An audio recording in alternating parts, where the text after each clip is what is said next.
Hey everybody, Aaron Blaise here. It is Friday. I can't believe it's Friday again. And it is June 5th. Boy, what a week we've had. If you guys remember if you watched my live stream last week, on Monday, not last week, but on Monday, I talked about doing art and, to support the movement that we're currently seeing with Black Lives Matter, and how, as an artist, we should be putting ourselves out there and making our voices heard through our art, and I believe very deeply in that. I still do. You talked about that on Tuesday? I talked about that on Tuesday. Oh yeah, I said Monday. Sorry, Monday. On Tuesday. Sorry. And so since then, I've done some pieces of art, and I did a piece of art that was pretty controversial. And in my mind, I wanted something that's going to be a little bit in your face, but make a statement. And I did this image of Lady Liberty on the throat of racism. And in my mind, it's basically saying that we will come together, and in the same way that racism is choking the life out of this country, we're going to turn the table, and we as a country will choke the life out of racism. And they're both these symbolic things. And so that's what I had in my head. I wasn't meaning to be offensive, but I knew it would be kind of an image that you take a second look at, put it that way. Never meaning to be offensive to anybody. But some people did take offense to it, especially on Twitter. Twitter seems to be a place where a lot of people take offense to my stuff. And so there was one person that wrote a long list of reasons why it was offensive. And I said, okay, thank you. And then I challenged that person to now do a drawing.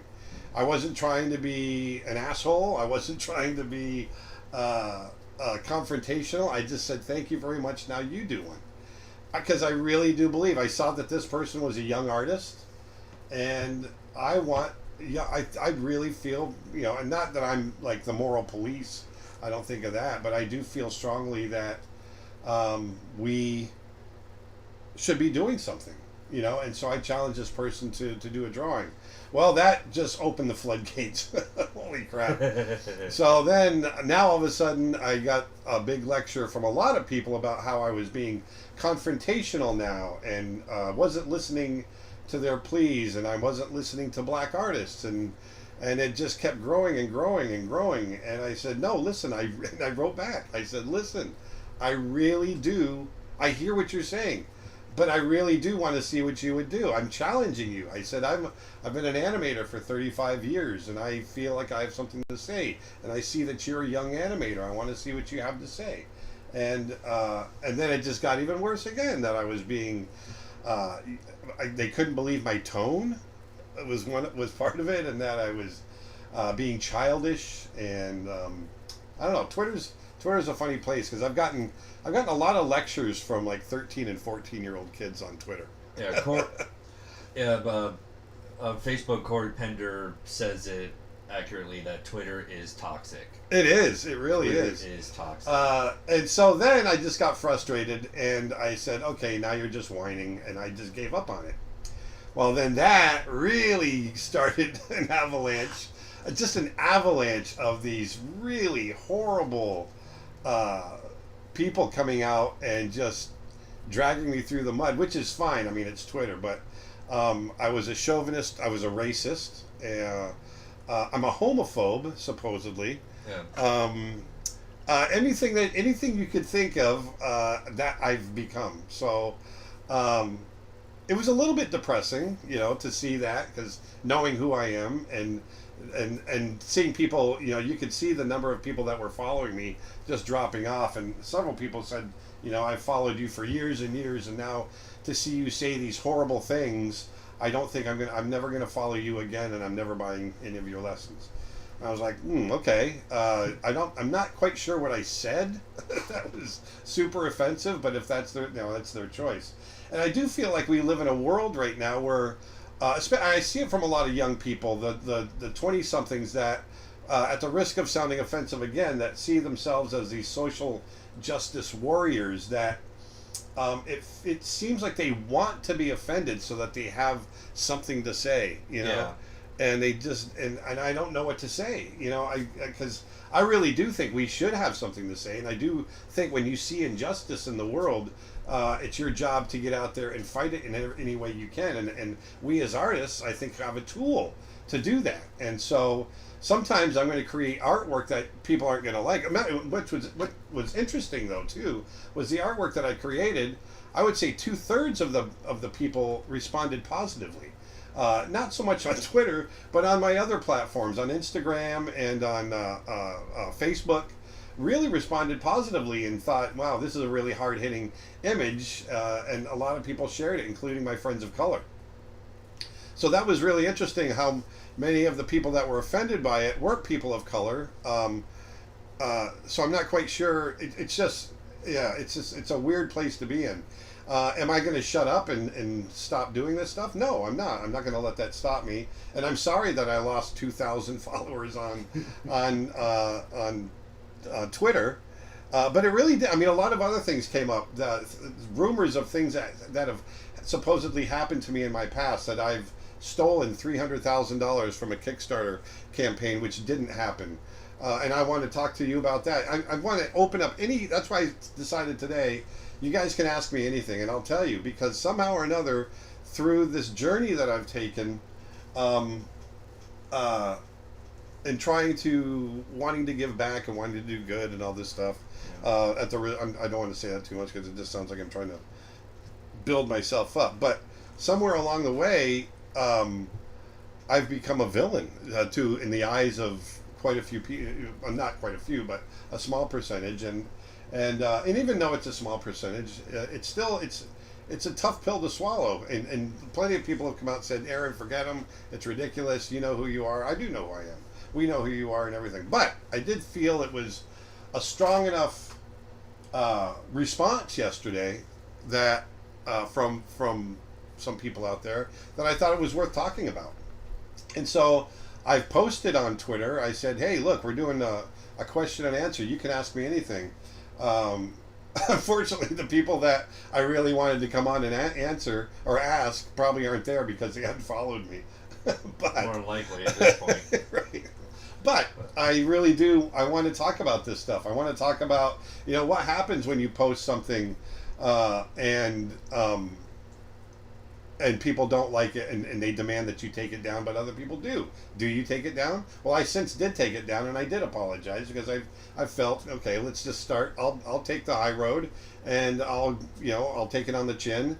And some people liked that I did that. Some people said it wasn't good enough. Now you have to apologize to this person and this person and this person and all the people that you hurt through your horrible comments, which I don't get. So a lot of times you just can't win.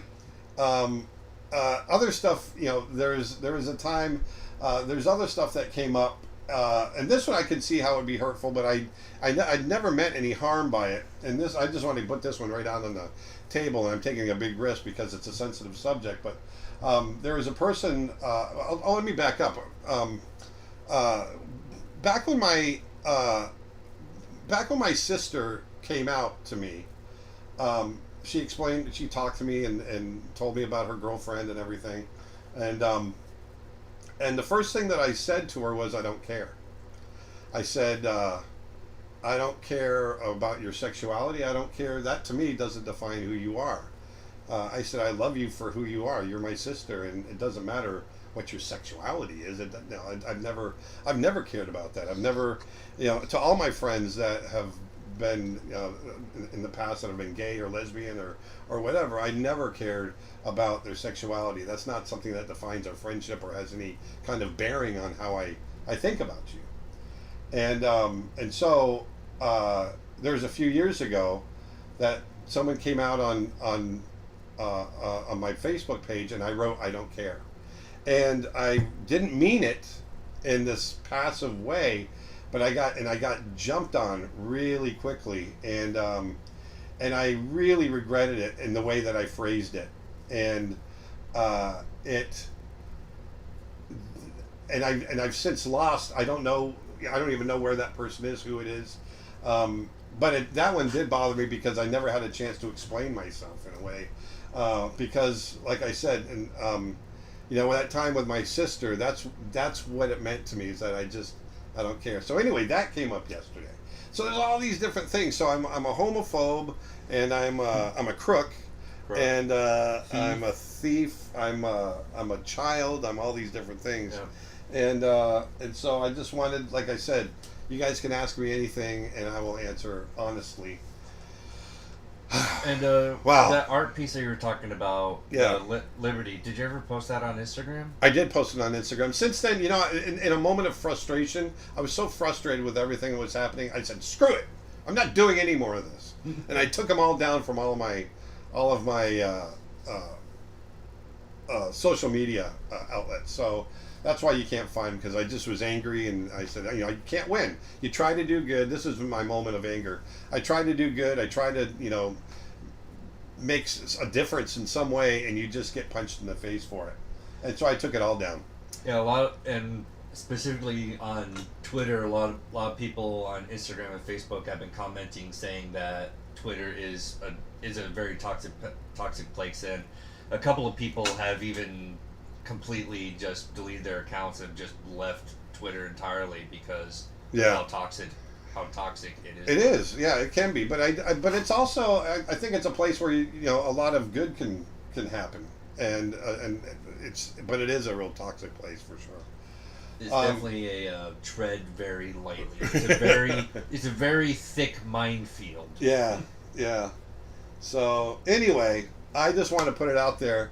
I'm going to draw as well, but I want to make this a conversation. If you guys have heard anything, if you're curious about something, if I'm an open book, because I truly, all my life have tried to do the right thing and do right by people, and that's what this whole business is based on. And the idea that there's a group out there that feel like I'm some kind of crook and against people's sexuality and all kinds of crazy stuff, that it does get under my skin. And even as much as people say, Aaron, don't worry about it, it's just, we know who you are, it still bugs me, because I know that there's someone out there that has this false impression of who I am, and it just, it bugs me. It bugs me. I want them to know who I really am. So anyway, lately, I just want to give you an update. We are still working on the Birds of Prey course, Dustin and I, and we're working on owls right now. So if you go to the desktop, these are some of the images that we've created so far in the last day or so of owls. We got the great horned owl right here. And then this one right here, I'm just getting started. This is a barn owl. We just recorded for this one this morning. This is what's really interesting. Look at the... Move it a bit more to the... Oh, the center. Yeah, sorry. So the Instagram people right here. There we go. I want to show you something really quick. There we go. So look at the size of that head. And I want to show you how much fluff is in there. Well, look at this. That's the skull. All the rest is fluff. There's a lot of fluff in there. It's pretty amazing. So that's just one of the cool things about owls I just find fascinating. There's a YouTube comment. People weren't angry that you were trying to help. People understood that. They were angry at how tone deaf your post was and your rude responses to people trying to explain the faults in your work. No, I hear that, and I wasn't trying to be rude. That's my point. I wasn't trying. I didn't have rude. In my mind, I wasn't trying to be rude. There is a joke, and there was one time that someone just got really frustrated with me and said, "Good day, sir." And Nick and I do this to each other all the time. We say, "Good day," and I say, "No, good day to you, sir." And so I did the same thing. So I guess that was kind of rude, but I mean, I really didn't mean any harm by it. I was, I wasn't offended. I wasn't trying to be offended. I wasn't trying to be rude back. But it just really got blown way up. So there's the YouTube comment. People weren't angry that you were trying to help. They understood that. They're okay. And tone deaf my post was. Well, that's arguable. I mean, you could say that the post was tone deaf. I wrote that we would come together as a society and we will destroy racism, and that's the image that I used. You can argue that it's tone deaf. I had just as many people say that it was right on the mark. So it's it's someone's opinion against others, and so I can understand how someone might feel that way. But I also feel like I don't want to tread on safe ground all the time. And sometimes I won't hit the mark. Yep, on that one, it's arguable that I missed the mark. And if there's a, which I think there is, a big enough contingent that feel like, yeah, it was pretty offensive, then yeah, it is. But like I said, I'm not going to let it stop me, and I'm definitely not just going to have someone come up and tell me to take it down, and this is why. I'm going to defend it in some way, especially if it was unanimous that people came out and said, whoa, this is crazy bad. Then yeah, of course. But like I said, I had half the people I don't know, it's like over 150 shares of it on Facebook that shared it, that that liked it. I really didn't get any kind of pushback like that, so I defended it. So I didn't mean harm by it, and I really truly, when I was asking this person to do a drawing, I truly was trying to encourage this person, because I think so many people get on here and they say stuff and they talk about stuff, and it's all it's great because they're trying to do positive stuff. But like I said, if you are an artist and if you want to be an artist and you want to make change, use that art, use that skill. That's the reason why artists were round up back in the days when governments were corrupt. They knew the power of the art, and so I feel like we have a social responsibility. Not that I'm a social justice warrior, but I do feel like I have a social responsibility to do this kind of stuff. So there you go. Why don't you make a short cartoon movie? I am making a short cartoon movie. I'm making one called Snow Bear. It's taking us forever. And if you're saying, why don't I make a short cartoon movie in relation to Black Lives Matter? Yeah. Because by the time I would get it done, well, first of all, it would take incredible amount of time and energy. If I could get somebody else, some people on board to do it, maybe we could. But it's for me, creating editorial cartoons and imagery is a much quicker way of getting an idea out there than sitting and spending 2 years creating an animated piece, which is what it would take me. So real quick, we've got Dustin here, and he's going to help me wade through everything today. And did I save this? Oh, I haven't saved this yet. Holy moly. Hold on. And we've had a few... Take it off the desktop. Few recommendations, huh? Take it off the desktop real quick. All right. So Ravalin recommends hippopotamus of Greek mythology, please. Is it hippopotamus or hippocampus? She spells hippocampus, but I think she meant hippopotamus. Oh. Maybe I might be wrong here. But hold on. yeah, hippo of Greek mythology. And somebody, Henriette Anderson Vesnus, requests draw a black tiger with golden stripes. Oh, that's interesting. Or a strong black panther. I like that. I'm going to do a black tiger with gold stripes. That is an awesome idea. It's funny because my friend Jessie, she's making a new fur outfit that is tiger, and she's doing orange with black stripes, and I thought it would be cool to see what it would look like if it was black with orange stripes, so this is going to be perfect. That's a super cool idea. I love it. Try to switch it back to desktop. Not yet. Oh, never mind. I'm trying to get this. Sorry, I forgot to save this barn owl image. And I'm trying to get it into... And Elizabeth Andrino says, thank you for the discounts during COVID. I was able to purchase almost all the ones on sale. We are still barn owl. We still have everything on sale. So we still have a lot of $1 courses, $1 Photoshop. My animation course is still free. So I want to make sure that people are getting educated. Hippocampus is part of your brain, isn't it? Yeah. Sorry, it takes me a little bit because I've got folders inside of folders inside of folders where I'm saving all this stuff. Yeah, there's my barn owl folder. 13 different birds we've covered so far. All right, there, now we can get rid of that. And those are just the heads. Those are just the heads. 13. We still have bodies to do of those. Yeah. So, a black tiger with orange stripes. Me likey.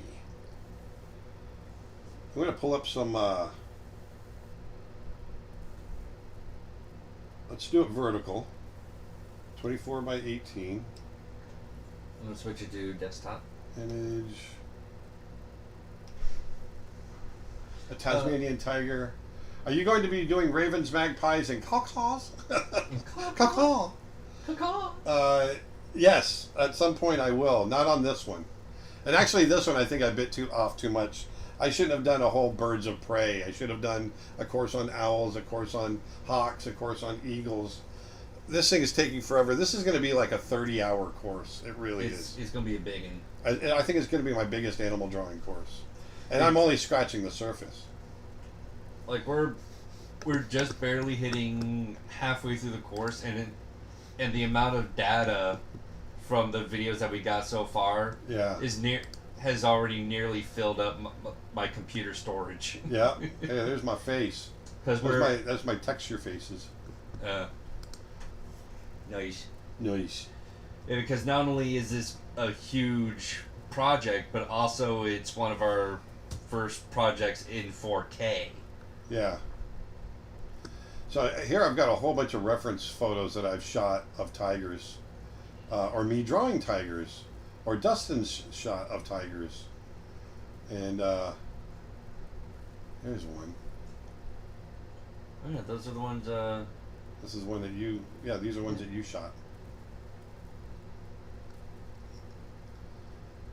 This one's interesting. Yeah, those ones are yours. Yeah.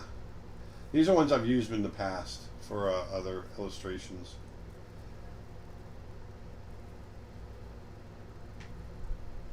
Uh-huh. Let's see.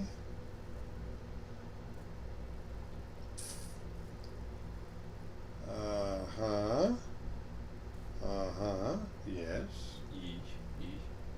Do I want to do a portrait or do I want to do a full body?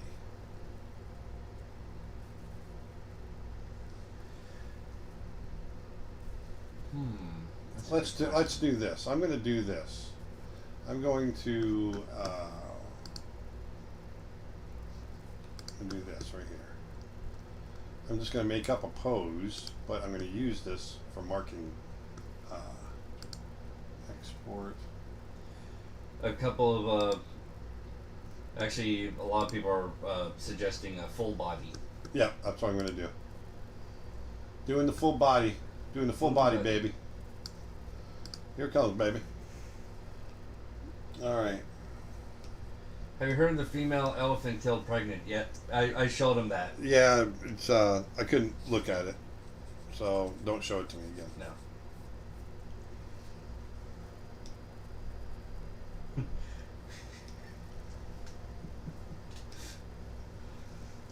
Paula Glavis says you can clearly see the difference between Aaron's and Dustin's shots. What? She says you can clearly see the difference between Aaron's and Dustin's shots. All right, so I want to remind you guys again too. If you want to ask me anything, you can. Well, one of the other things that came up was this idea that I'm a crook. Several years ago, I did a Kickstarter campaign to raise money for development of a movie that I wanted to get going called Art Story. We were able to raise $300,000 for its development, and the key to it was to get it developed, get some reels pulled together, and get the end goal was to get a Hollywood studio to pick it up. because $300,000 is not nearly enough to make an animated movie. You need about, at the very least, about $10 million. And so this was just in order to get a studio to pick it up and get it rolling. So we raised the $300,000, and I ended up pitching it. Like I said, it's called Art Story. It's about a boy who goes on an adventure with his grandfather, and they have the ability to step through the frame and into the art world, into the paintings themselves, and they get separated. They have to find their way out, and it's this big adventure. And so I ended up pitching it at Warner Brothers. I pitched it at Fox. I pitched it at Sony. I pitched it at DreamWorks. I pitched it all over. I was able to get meetings with everybody, and it was either they felt it was too much of an art lesson that people would be bored, which I disagreed with, or they already had something in development that was similar. So the end of the story is I didn't get it picked up. So going back to what happened to the money, because a lot of the rumor out there is that I pocketed the money and I took off with it, and that's completely false. And it's all because we were slow on getting some of our rewards done, on many of them actually. And so someone wrote this scathing kind of thing on the internet about how we had stolen the money, and without actually talking to us to find out what was going on. And we actually since contacted that person, explained to them what happened, and they apologized. The problem was they never took down the stuff is still up on the internet. But what happened was I came back and we fulfilled all the rewards that we could, the physical rewards, using the money that was raised. We fulfilled all of that, and then we refunded everybody else that we could, and we still have an open call for people that want their refunds to contact us. And so I'd say 90% of everybody was refunded, and then everyone else was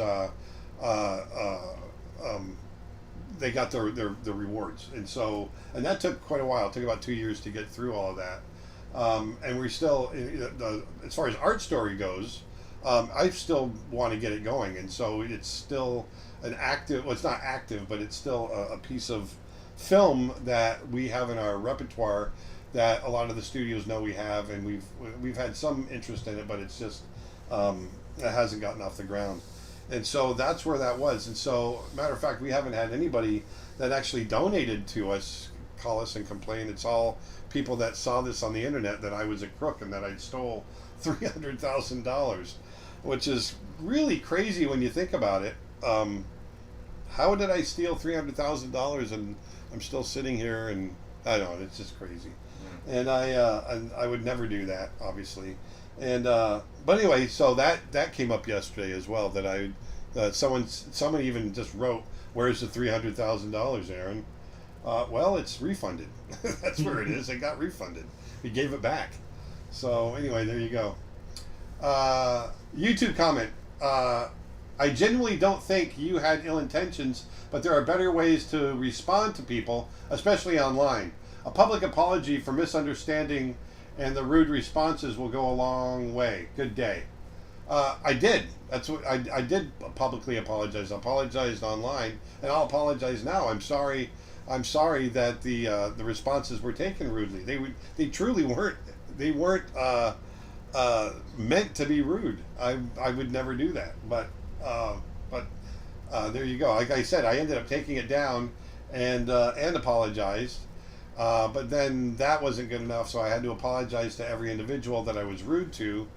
But I don't know who I was rude to. I really don't. So that's the best I can tell you. And I'm not laughing it off. I just don't know what else to say or do. And that's why I wanted to do this today, which is have this discussion of,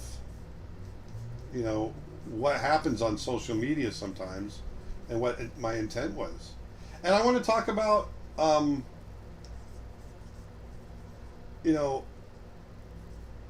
the responsibility of an artist doing things like this. And is it a responsibility? You might disagree with me and say, that's not, first of all, it's not your responsibility to tell people that it's a responsibility. And that's there's definitely validity in that. Maybe maybe I'm too much on a high horse, and it's not my job to preach to people, and I can definitely see that point of view. Can I ask a question? Sure. Eric Nieto says, why don't you pitch the movie to Netflix or a streaming platform? They seem to be hungry for content. We're already way ahead of you, so that's why I'm saying it's not dead yet. So that's a great idea, and it's already in the works. And Nick Kiesel talking about how people thought that you were stealing their money. So the man that reduces the cost of lessons for everyone and wants to make education accessible is going to steal the money. People are idiots. Well, people aren't idiots, but it's because they didn't know, and they didn't know the whole story behind it. They didn't know the story behind it. Yeah. And no one has come to me and said. Actually, we have a few people that actually say, "Well, let's ask Aaron about it." It's the ones that don't want to ask me, and they just automatically assume I'm a crook without ever saying, "Hey, what actually happened about that with that?"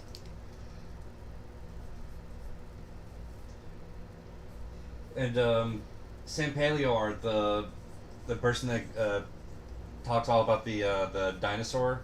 Oh stuff, yeah. All the dinosaur questions.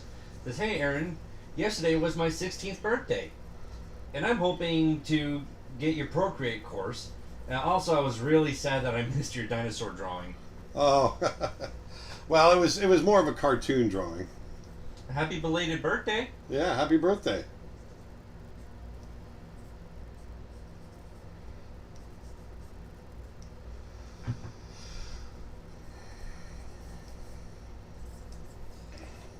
I'm going to do like a Head and Shoulders.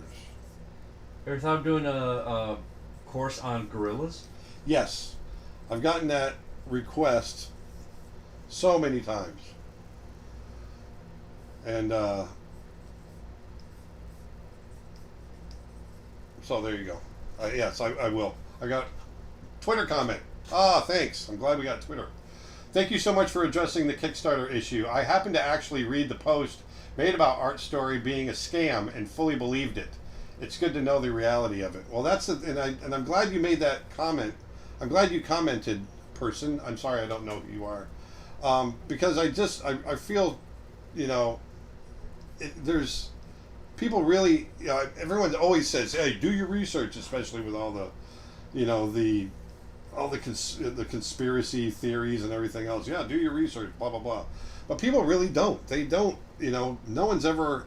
They just see this one thing about me being this crook and that Art Story was a scam, and they don't investigate it any further, and it really bothers me.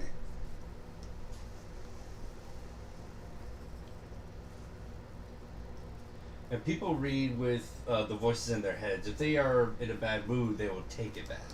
Yeah, well, it's that Key and Peele, remember? Yeah, that Key and Peele video. The Key and Peele video is fantastic. Are we going out tonight? Are we going out tonight? Yeah, sure. Whatever. Yeah, sure, whatever. Yeah. And I think that's what was happening yesterday. Yeah. People were just taking... I wasn't trying to be rude. And everybody, well, not everybody, some people understood, but there's so many people that just said I was being rude, and I don't know where I was being rude. I truly wasn't trying to. Yeah, this is why a lot of times I add different emotes or different sorts of signs in the middle of my text, of whether if it's a smiley face or excited / laughing face, or even a pouty, or the pouty face. Oh, so you understand. So that way the person can see what my emotion is like. Yeah. I really appreciate the thought of this with the smiley face, because it legit makes me happy to hear whether if it's a compliment or advice or any of that sort of thing. I hear you, Nick. Yeah, exactly. Sorry, no. Nick had a post up there. It's been up for a little while. For quite some time. Yeah. Sure.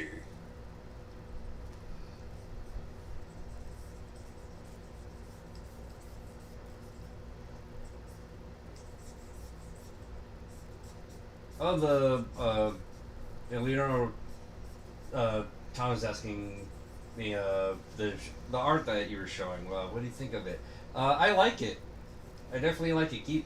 Keep up the good work. The what? I love the colors. The artwork. A person by the name of Leonardo Thomas has been sending me artwork that he's been working on. Oh, cool. Like here's one of his pieces. Oh, that's great. Yeah. Yeah, I really love nice. The colors. Yeah. I like the light coming through the...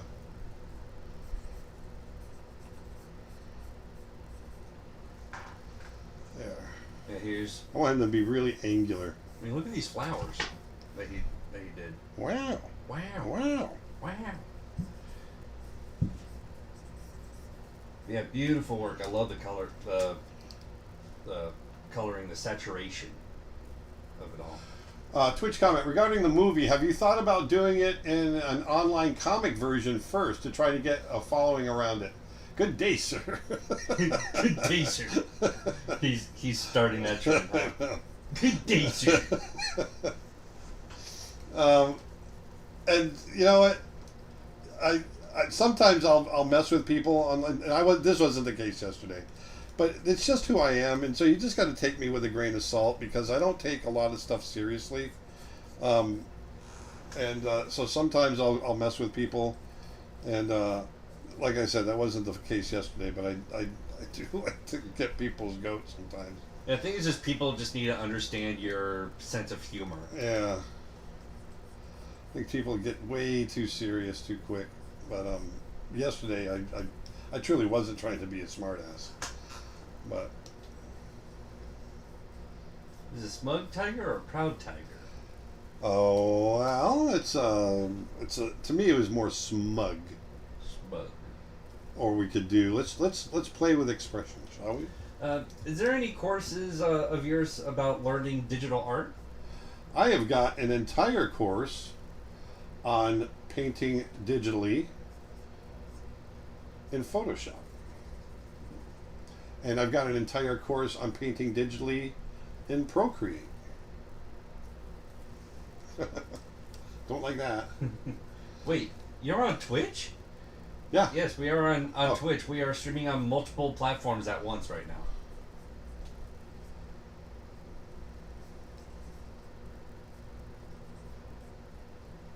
How many frames per second do Disney animators have to draw for each traditional animated film? 24 frames per second. But we don't do everything on ones. That's animating on ones. If it's 24 frames per second, a lot of times we're doing it on twos, which is 12 drawings per second. We never do any less than 12. But sometimes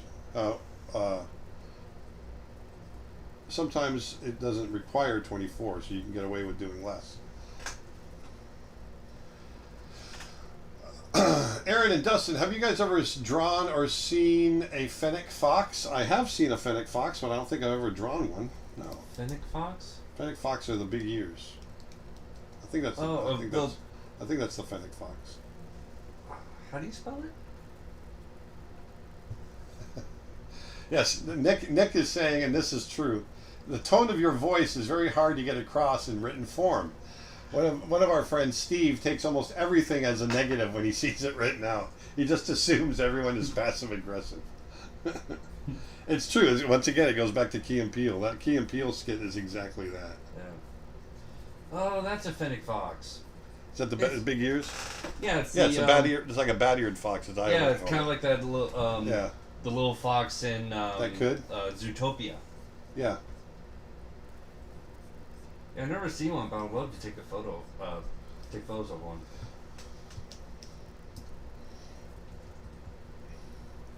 Don't like that body. Can you please share what tablet and pen you're using? Thank you.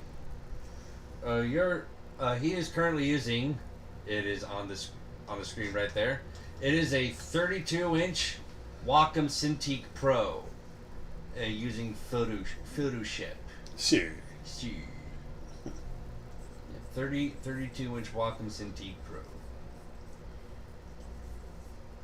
It's a big one.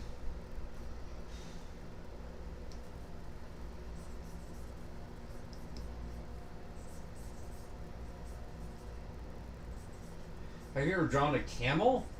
Would love to see your interpretation of a very grumpy camel. I have drawn camels. I've drawn them from life at the zoo. Didn't you also do like a gangster camel or something? That was a llama. Oh, llama. Yes, same family. Just different. It's same but different. How can I protect my wrist from carpal? I hear you on that comment, Nick. You can take it down. I will apologize personally.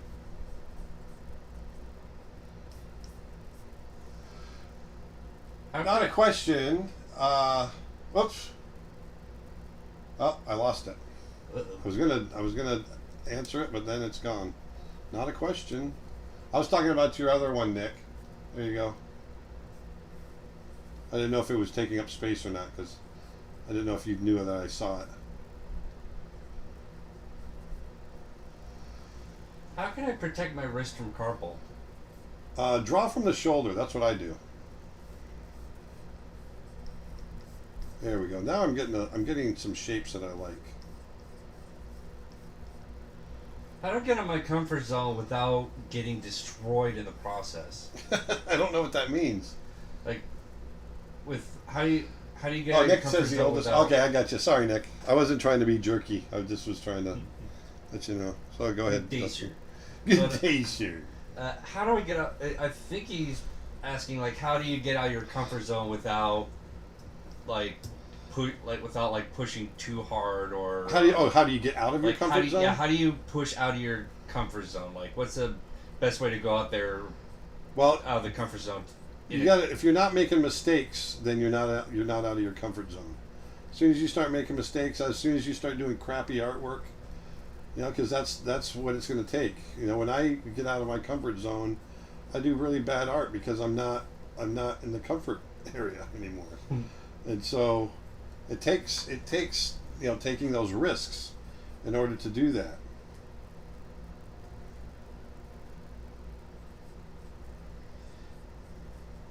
Master has failed more times than a novice has tried. Yes. Truth. What do you use as your source material? This one is, I've just got an image of a blah blah blah right here. What? Blah blah blah? Right here. There's a tiger. That's a photo of a tiger I took. I'm really just using it for markings reference. Because the rest of it is just made up.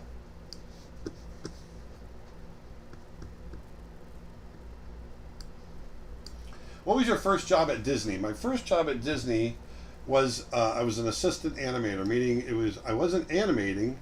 It was my job to take the animators' drawings, the rough drawings, and redraw them so that those became the drawings you see on the screen. Whenever you go to an animated movie that's done in 2D, you're not looking at the animator's drawings, you're looking at the assistant's drawings. And they call it cleanup.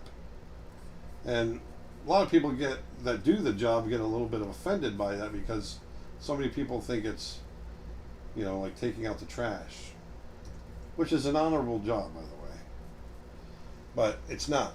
Cleanup is literally cleaning up the drawings, making them pristine so that they can be painted and put up on the screen, shot. So that was my first job. I worked under an animator by the name of Mark Kausler, who's a genius at kind of Tex Avery, Warner Brothers style animation, and he was animating Roger Rabbit at the time. We were doing a short animated 6-minute short with Roger Rabbit, and so I was cleaning up his work on Roger Rabbit. How do I get a job at Disney? Portfolio or experience first? It's going to be both. Now, Disney hires people right out of college, so you don't have to necessarily have experience, but you've got to have that strong, portfolio. Yeah, because in order to have a good portfolio, you need good experience. Instagram question. Is 10 million for an animation project just to pay for production and employees, or is there more involved? I want to know for myself. It really depends. I mean, 10 million is what some of the European studios are much of it is for salaries, but there's other things that go into it. There's music scoring, there's travel, there's a lot of different things that go into an animated budget. It's not just the shoot. Gotta do this as a black. There we go. The movie when I did Brother Bear, that was another one that someone forget it. It's not even worth bringing up. We had a $90 million budget, and so budgets vary, from company to company. A lot of times the Pixar movies now, they cost, in the realm of 150 to 200 million to make. A lot of it, and once again, a lot of it is software development. But when you're doing a 2D film, a Cartoon Saloon, which is a studio that created Secret of the Kells and Song of the Sea, and they're doing another one right now called Wolf Walkers. Their films generally cost about 8 to 10 million US, I believe, and they do beautiful films. But they're able to work, within that budget, create a film that can work within that budget, and a look and a style, and they do great. I mean, they were nominated for an Academy Award for Song of the Sea. Hey, Genius. Tom Moore is the director of these films, and he's just an absolute genius when it comes to getting these films made.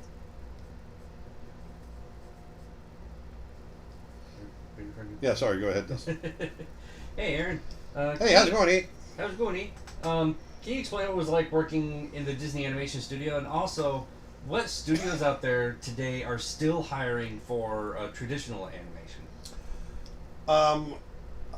I would say, well, first of all, it was wonderful working for Disney. I loved, I worked from the late 80s through the 90s and into the 2000s. I left in 2010. And it was a wonderful, wonderful experience. And I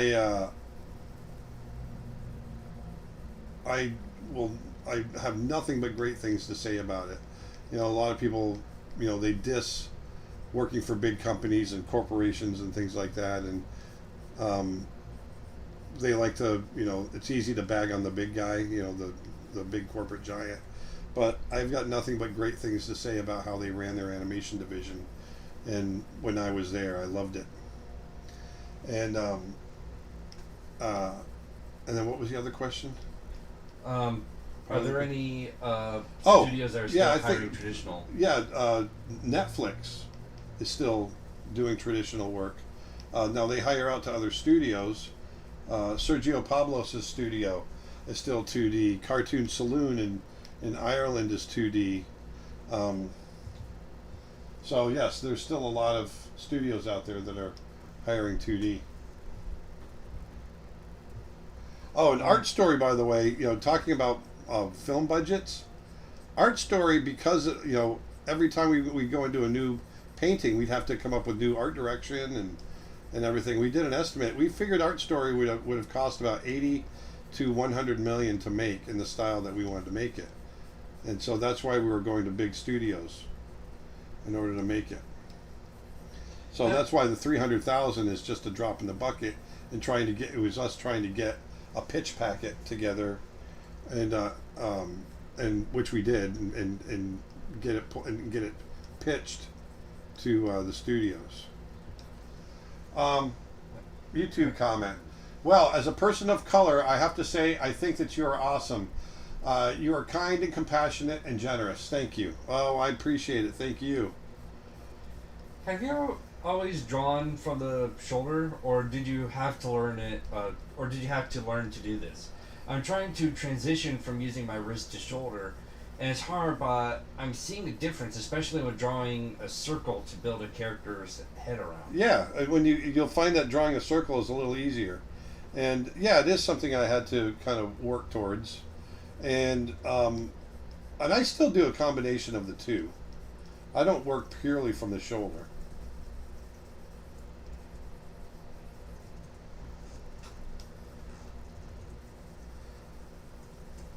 Come on. My computer's very laggy today. Well, it's not today, it's every day. We got a new computer, we got a new Mac Pro, so that we can make our film a little bit easier on. We're going to be setting that up this weekend. A couple of weeks ago, I attended a class and we spent over an hour trying to define what art is. How would you define art? We couldn't come to a conclusion. I think it's anything that grabs you. It's hard to define when something becomes art as well. You know, when does you know, is a beautiful sunset, is that art, or is that just nature that happens to be beautiful? Does art have to be created? Does art have to be arranged? Does it have to be created by an intelligent design? You know, when an elephant paints, you know, and they're trained to paint on a canvas, and a lot of times they're doing it for food. Is that art? Is a baby that scribbles on a piece of paper and it's sold in a modern art gallery, which has happened before, is that considered art? It's really, I don't know. It's hard to define. You know, art for me is an expression, and a lot of times I'm just making pretty pictures. I'm not trying to say anything more than I'm going through the act of rendering, drafting, whatever it might be. That's all I'm doing. Is it considered art? Is this art? You know, is this, I'm sitting down and I'm designing, and you know, some would argue it's not. It's not because it's just a pretty picture. Well, I don't know if it's pretty,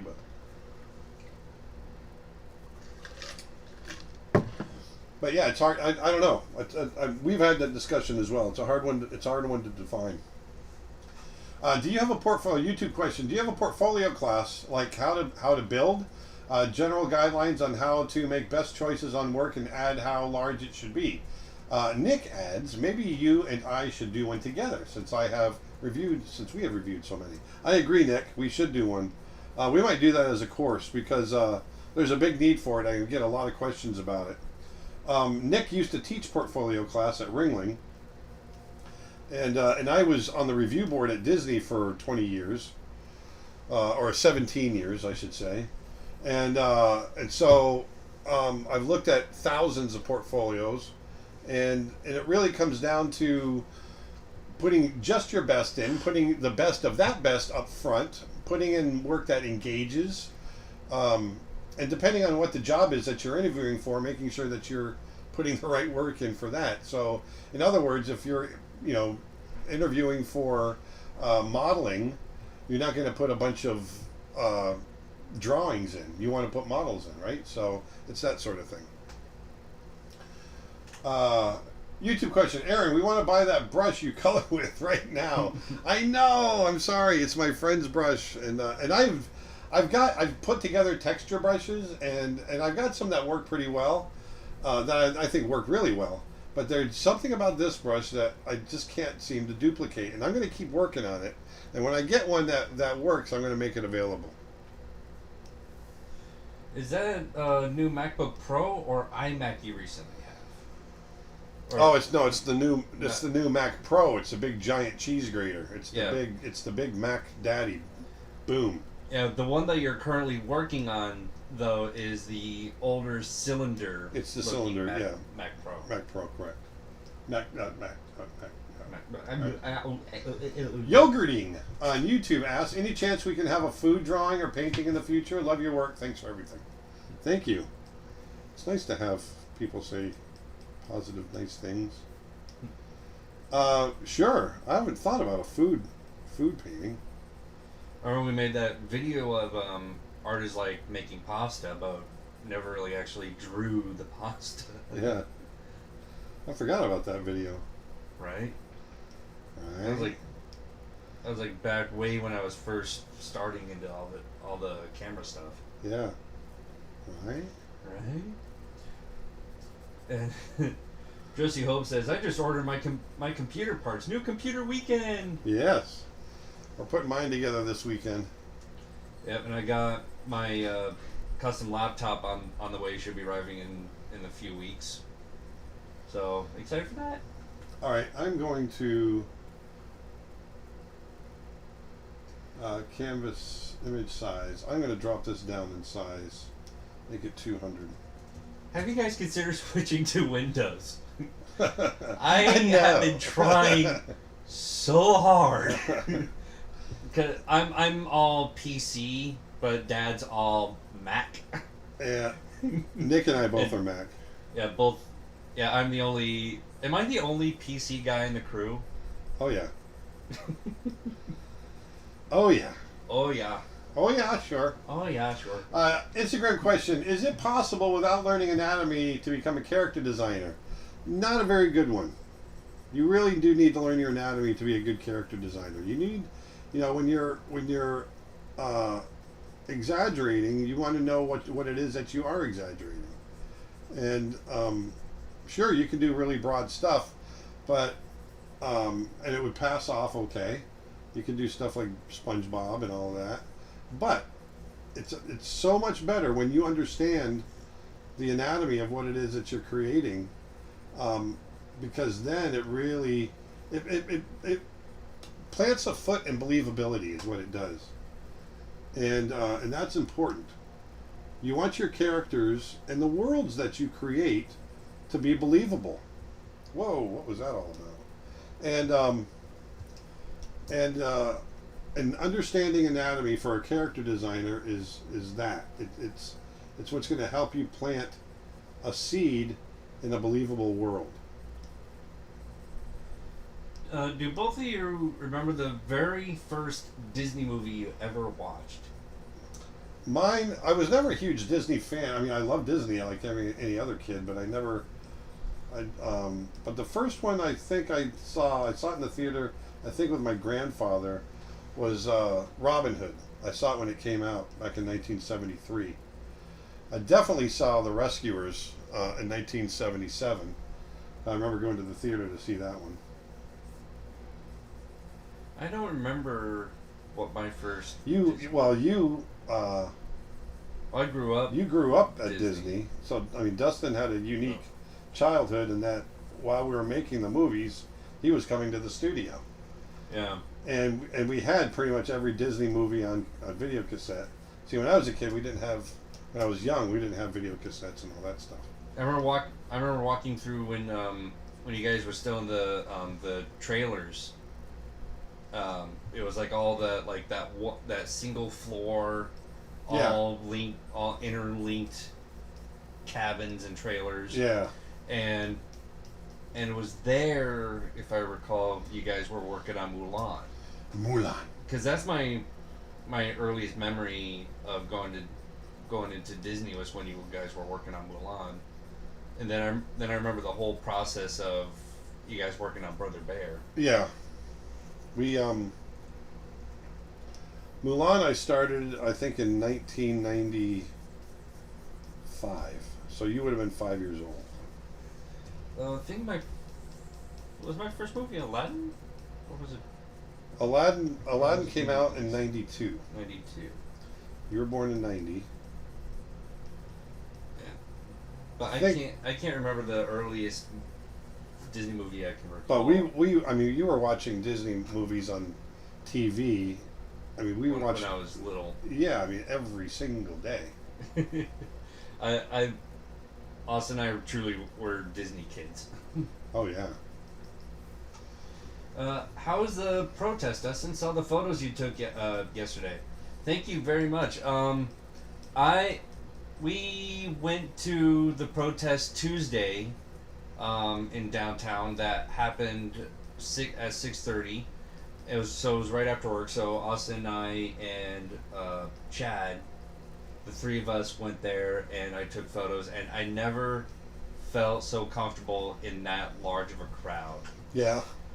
Like, and it was all about love, wasn't it? Oh yeah, it is exactly the way the protests need to be, and it was absolutely fantastic time, and I loved the experience of taking photos of that sort of environment. Yeah. Because I've taken pictures of like events of like the workshops. I've taken events or I've taken wildlife photos, but I've never taken photos in like a journalistic protest sort of way. Yeah, and so it was history. It was an entirely new experience for me to try. Yeah.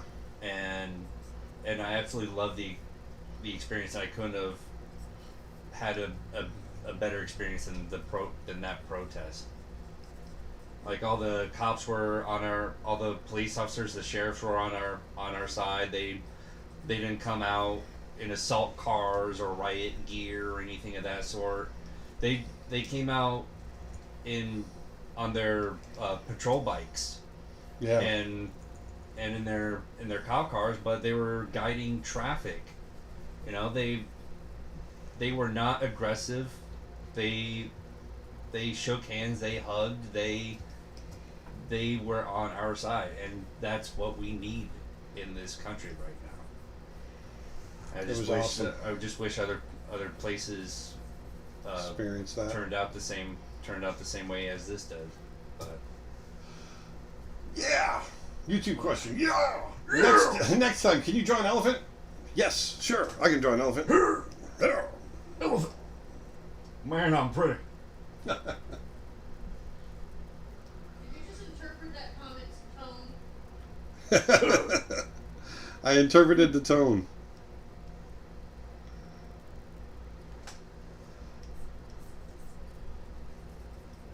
Which book should we study for believable character design? Well, I've got an entire course on believable character design, believe it or not. I think that's what it's called. But if you look at the, I don't know of any character design books, per se, but if you look at books like The Illusion of Life by Frank Thomas and Ollie Johnston, and The Animators Survival Kit by Richard Williams, those all have character design advice in there.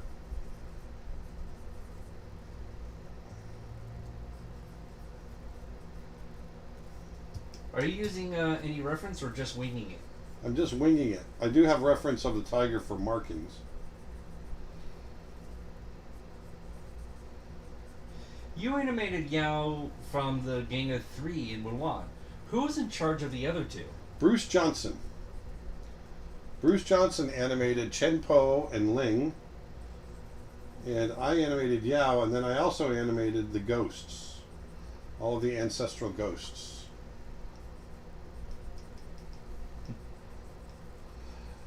Mushu, awaken. Mushu. Hello! The fate of the Fa family rests in your claws. I remember animating that shot. We will be sending a real dragon to retrieve Mulan. I was there in the recording session with George Takei as well. It was cool.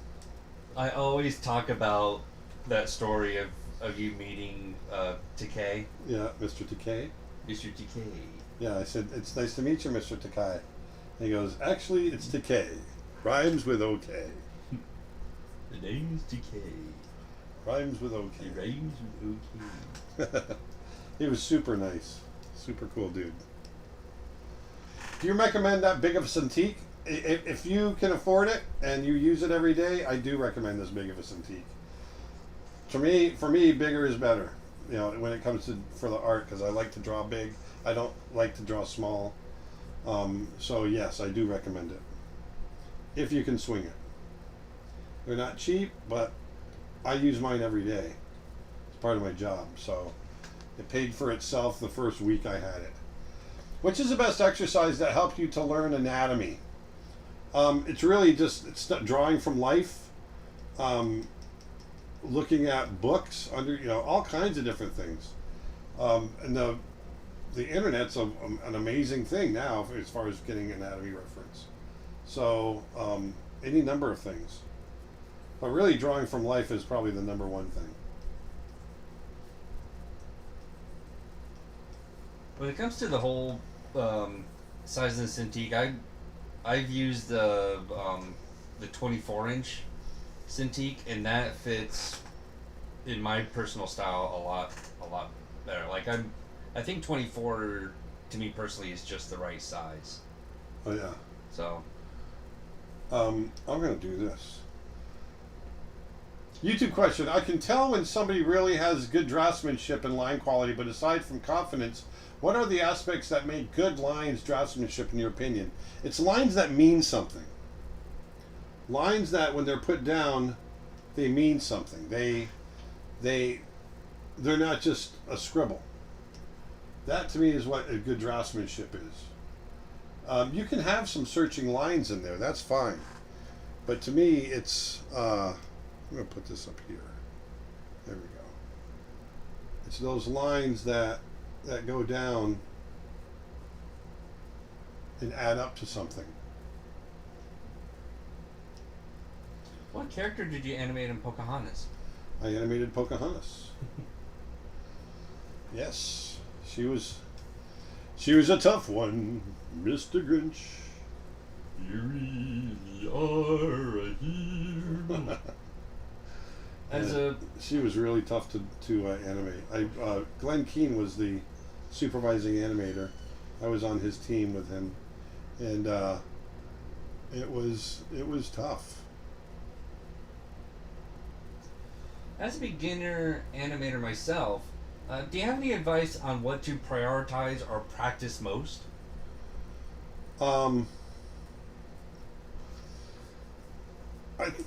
It's just drawing. Just draw, and really it's acting and getting that clear.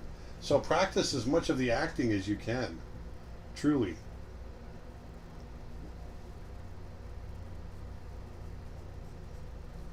And somebody mentioned between PC and Mac. PC is fine. I used to be Mac and can miss it sometimes, but really PC is solid. Solid as a rock.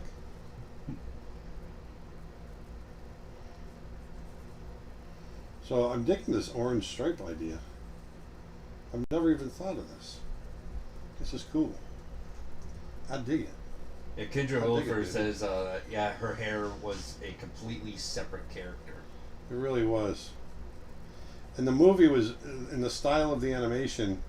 Hey, Kendra, by the way. The style of the animation was really held back.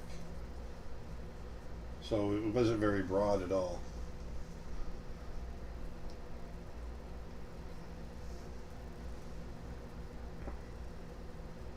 What is your favorite avian dinosaur? Oh, I don't know. I don't know avian dinosaurs. I mean, is a pterodactyl an avian dinosaur? I guess they fly. Yeah, I think that's the only one. Did you work on Fantasia 2000? I did not. No, I did not.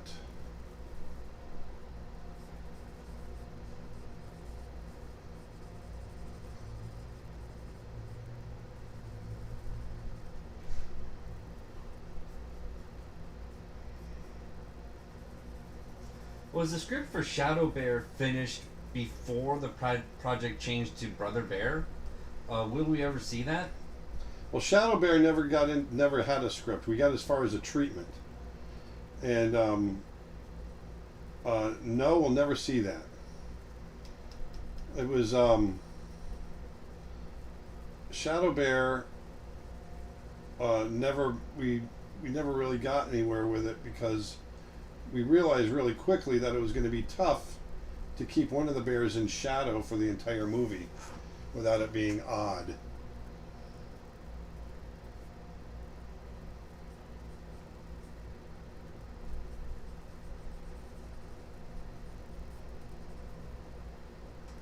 Twitter comment, I'll be buying your animal drawing bundle along with a load of other things that are for sale. Thanks so much for this.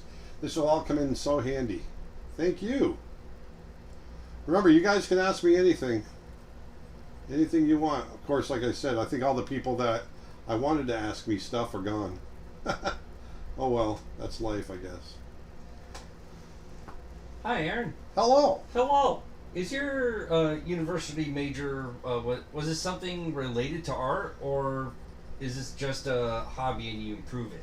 No, I went to college to become an illustrator. So my major was illustration. Do you have living cats in your home? Yes, they are alive. I can confirm they are alive. They're just not big cats.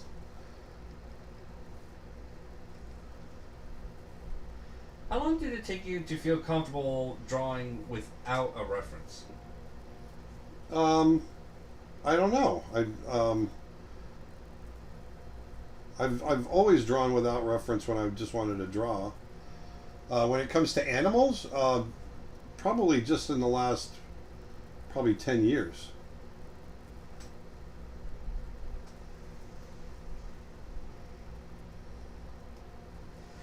Hey, Chelsea Henry. She says, hey, just wanted to thank you, Aaron, for using your platform and art to stand up for what's right. And Dustin, those are great photos of the protest. Very cool that you had a nice experience during it. Thank you. Thank you very much, Chelsea.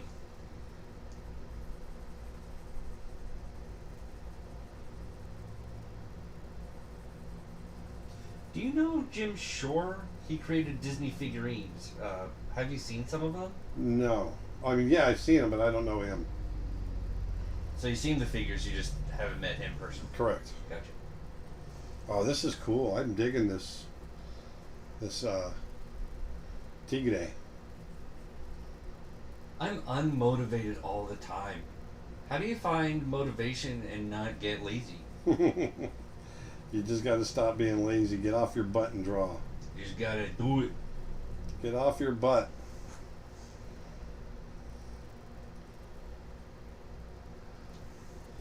YouTube question. My dad keeps telling me to forget Disney because I shouldn't work for the man.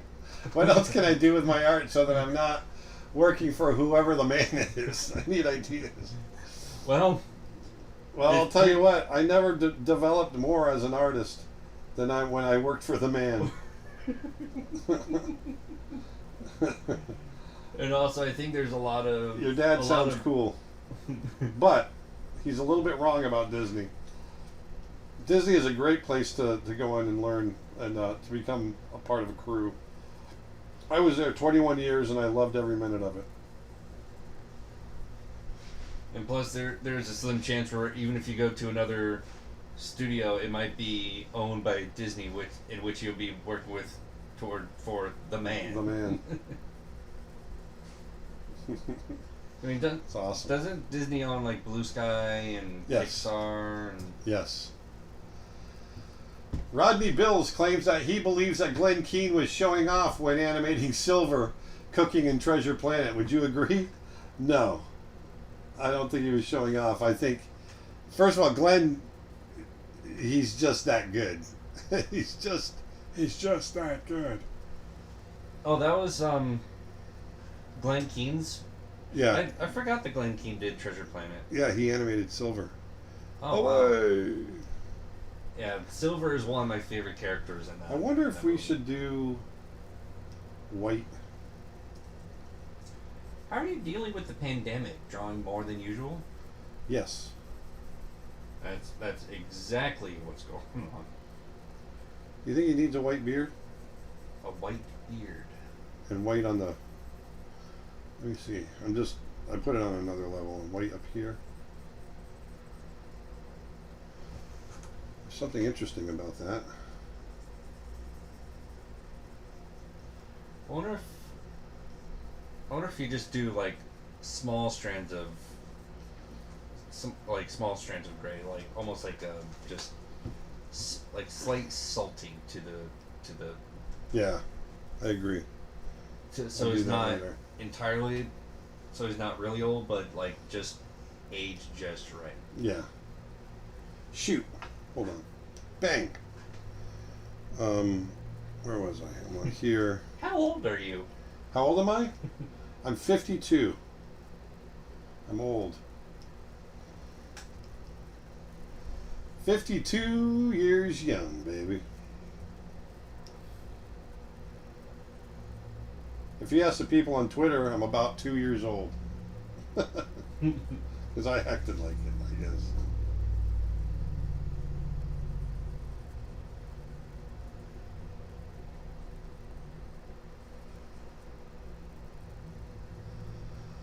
No comment. I love Treasure Planet. One of my absolute favorites. Oh yeah. That movie, it's so that underrated. Movie, it is underrated. And I think my personal favorite sequences is the very beginning with him on his solar sail. Oh yeah. That I love that sequence, especially the skydiving. You always have loved that sequence. And my other favorites is the two motivational moments with Silver. Yeah. You tear up. Oh, I choke up every time of those because they hit so hard. Yeah. Reminds you of your mother. Mm-hmm. Sorry, man. Didn't mean to. I know. All right. Hey, Aaron. What's it like working with Walt Disney? You bastard. You bastard. Oh, wait. I didn't say it right. Hey, Aaron. What's it like working with Walt Disney? One and only. Do you know who... I know you weren't part of the movie. I know you weren't part of the movie, but do you know who designed and animated Captain Amelia in Treasure Planet? Who's Captain Amelia? Cat. She was the cat. Oh, that was Ken Duncan. Ken Duncan? Ken Duncan, yeah. Ken Duncan. Yep, and then the other... What was the guy with the dog face? He was a doctor... why am I forgetting that? I just watched this the other day. Because Sergio Pablos animated him. Oh, really? Yeah, Sergio Pablos directed Klaus. Oh, yeah. You can kind of see that style. Exactly, right? Yeah. If you look at Klaus's design, not Klaus, but what's the character? Like I think the character's name is like Dr. Doppler. Yeah, Doppler. Yeah, Dr. Doppler. There we go. He's very much similar to The main character in Klaus. Yeah. Jesper. Jesper, yes. Which I absolutely love that character in that movie.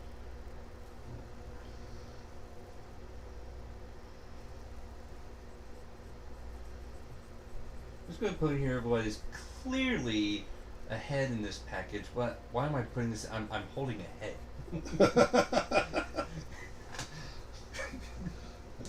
For the first experience with Klaus. Yeah.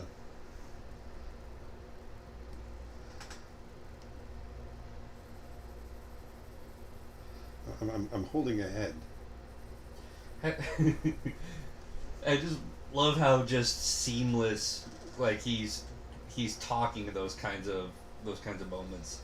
That's great casting. That's a great voice actor. One of my favorite methods of voice acting was of Surf's Up. Oh yeah. Because all the improv.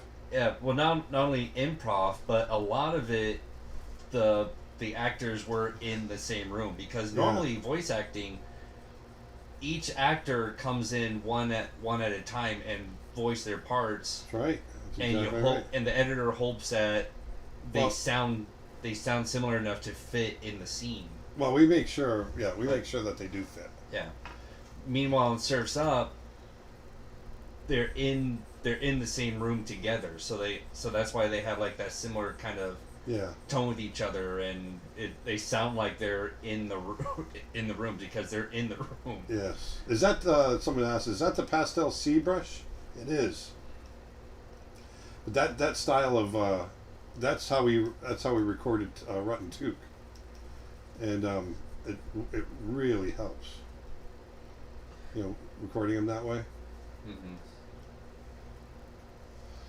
Between Roger Rabbit and Pocahontas, between exaggerated versus realistic, in which of the two extremes do you feel more comfortable drawing and animating? Which one? Say it again. When, like, between Roger Rabbit and Pocahontas, in this way is explaining the exaggerated, like Roger Rabbit, versus realistic, like Pocahontas. I'm probably more comfortable with the Roger Rabbit style, because you can get away with a lot more. But I enjoy doing realistic. This tiger screams bioluminescence. It really does, doesn't it?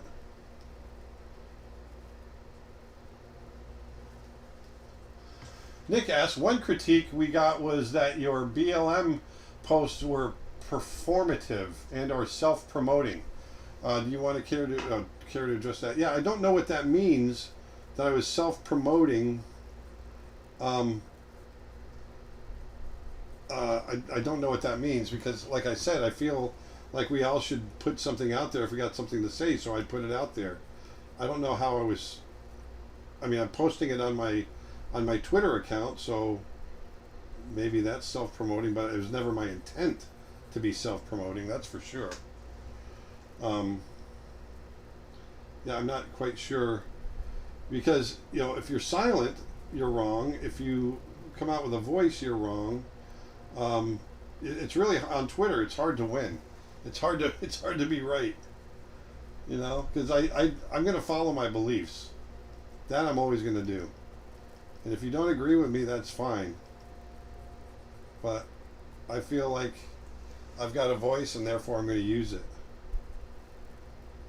Someone said that I shouldn't be drawing. I should give it a rest, and I should give more limelight to artists of color and promote them. Which I'm not going to sit and rest, because I just can't do that. But I'm definitely trying to promote my friends that are people of color. Promote them as much as I can. That are also artists. I don't have a lot of artists that are black, but I mean, I don't have a lot of friends that are artists that are black as well. But the ones that I do have, I'm definitely promote. What about what's his name? Phil? No, is it Phil? No. In I first met that you first met at CTN, and I met in CTN. Oh yeah. Hold on. I got to get this real quick. But what are you talking about? I'm not quite sure I know who you're talking about. He always draws female characters, and he gives his drawings a specific like his own type of name for them. Doesn't his name start with an M? Big guy, very friendly. Hold on. We'll get it. While you're thinking about it, I'll do the next question. YouTube comment. For the person asking about the Believable character design book, Tom Bancroft's creating characters with personality. It goes through all the steps as you create your own character via exercises. That's cool. Yep, and Tom's he's a good character designer. He designed Mushu.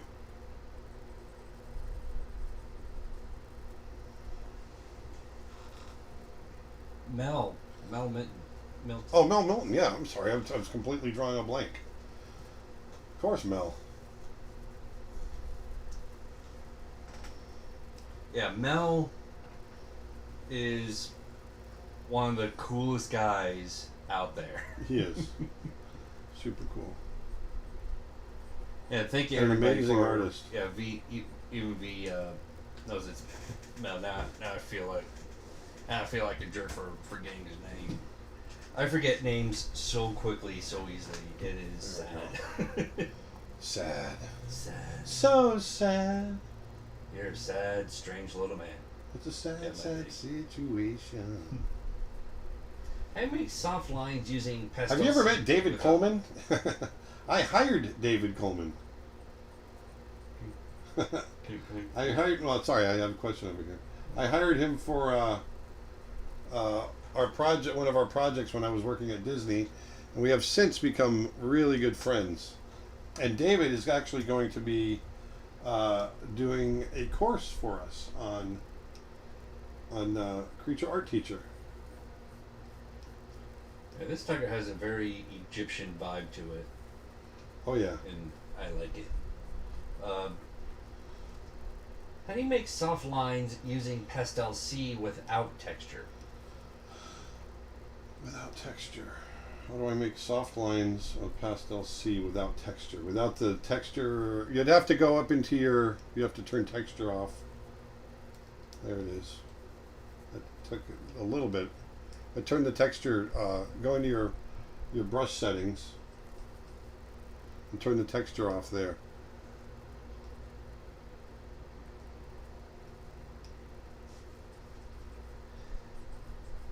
Do you plan to be part of the next Bancroft Brothers Disney Stories podcast? They said they're going to invite you back again. At some point, I've been on a couple of their podcasts. I was on their second one ever, way back a few years ago. But yeah, Tom and Tony, we've been friends for 32 years.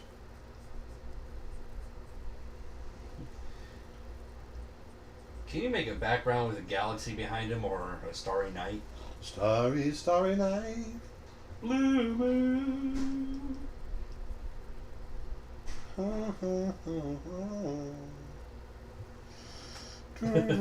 Frollo from Hunchback of Notre Dame, or Scar, or Mother Gothel from Tangled?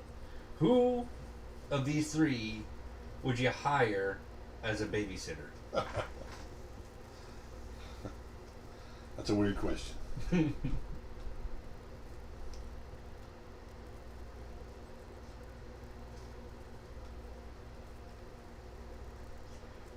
Yeah, this tiger definitely gives off sort of a like a mix of Scar and Shere Khan kind of vibe. You know, every time I do a tiger, it's either Scar or it's Shere Khan. That's the comparison I always get. And if you look at those characters, it looks nothing like those characters. It's just because it's a tiger, and it's got the attitude. It's definitely got the Shere Khan attitude. I definitely agree with you on that. But I think it's also it's got the attitude Shere Khan, but also I think like the way that chin comes out. Oh yeah, definitely has that. That's the Scar feel. kind of chin. Yeah. Do you think it's important to use a screen protector in graphic tablets? No. Not if you take care of it.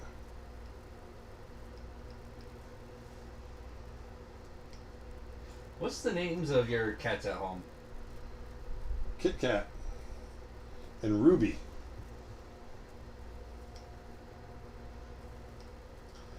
YouTube comment for the person asking about the. Oh, I've read that one. Phil Jones is watching on YouTube and says, "Just tuned in while taking a break from painting Kobe." What's up, man?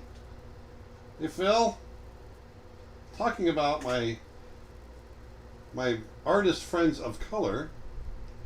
Phil Jones, ladies and gentlemen. We were just talking about our friends promoting our artist friends of color.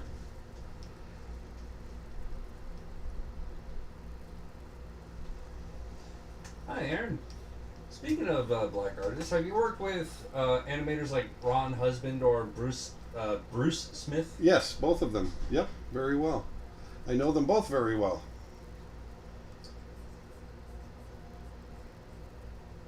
I love that your singing doesn't embarrass Dustin, because my kids would melt into the surroundings when I start singing. Sometimes I play along. Yeah, Dustin sings with me. However, if it's you telling me to sing, then I'm like, Yeah, shut up, yeah, Dad. no. Going back to Phil Jones.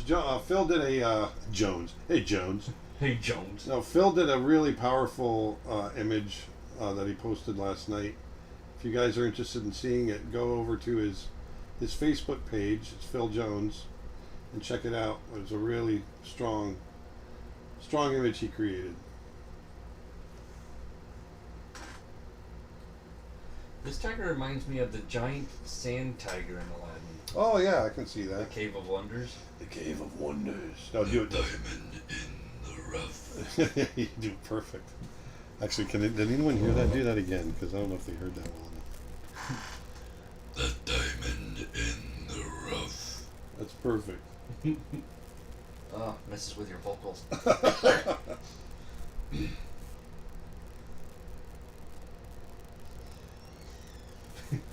Is this supposed to look like Rajah? No. Someone just said, how about a black tiger? I'm doing it more blue. How about a black tiger with orange stripes? And I just thought that was a cool idea. Do you use a tablet or a graphics tablet? Like, do you use a tablet or do you I'm use using a pen display. And here's the pen display you're currently using.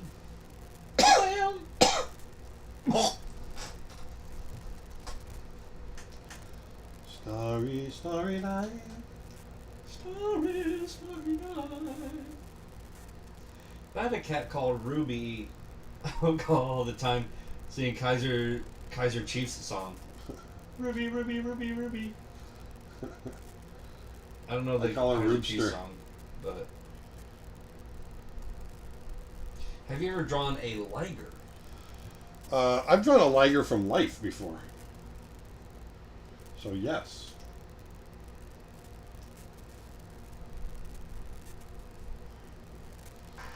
Yeah. Listen, do you mind if I draw a picture of you that is on your Instagram? I love the picture, but my mom always taught me to ask first. Go right ahead, and when you're done, tag me in it so I can see how it comes out. I would love to see it.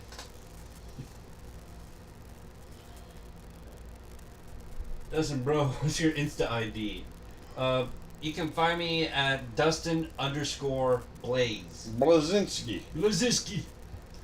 Again, it's Dustin_Blaise, and here it is, right here for a quick second. Bam, Dustin_. And I'm done.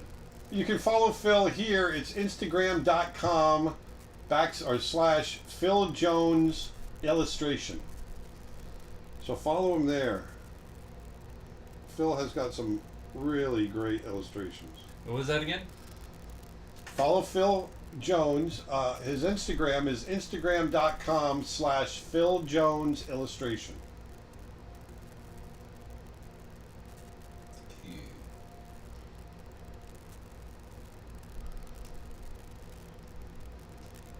How do you go from realistic drawing to more stylized drawings? It's very difficult. Is it difficult? If so, how do you achieve it? Say it one more time. How do you go from realistic drawing to stylized drawing? And is it difficult on how do you achieve it? It's really thinking about design. You know, when I'm doing something stylized, I'm thinking about design. What is the design that I'm trying to create? You know, there's a definite simplicity underneath all of this design that you see here. I purposely went in, you know, with a certain design conceit to this image. And so it's understanding design. You know, if you take design courses or classes, books, whatever, you'll learn.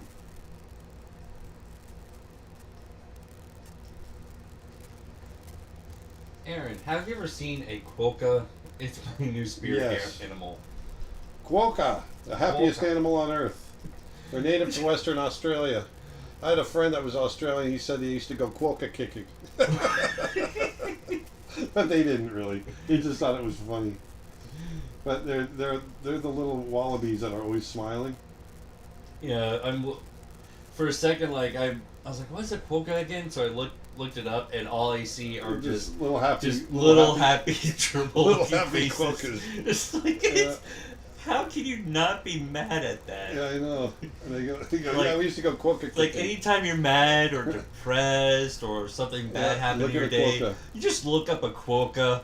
Yeah, That'll lighten up your day It so will. fast. it is. It's the happiest animal on earth. Quokkas. And they're in Australia, you said? Oh, we're getting some static in the mic. Sorry. Oh. Makes sense. We're getting some static in the mic. Are they in Oh, I Australia? moved it. I wonder if did I move something in the line? Is there still static?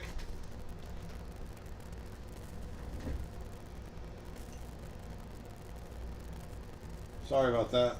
Now, are quokkas in, you said they're in Australia, right? Yeah, Western Australia. I would love to go there and get photos of quokkas. Yeah.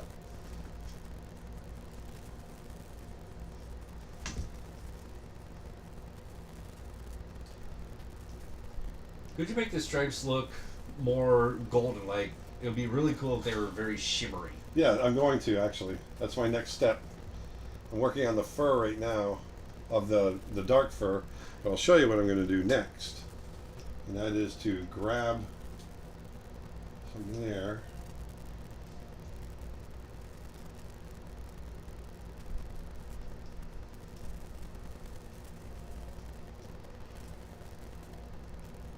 Hey, Aaron.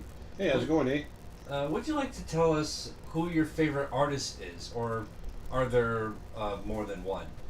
Oh, there's definitely more than one. Yeah. Um, And actually, somebody did ask a similar question right after that, but it's more specific of towards the traditional wildlife genre of artists. Like, oh, so Robert Bateman and Greg Beecham, Guy Koliak. Those are all my favorite.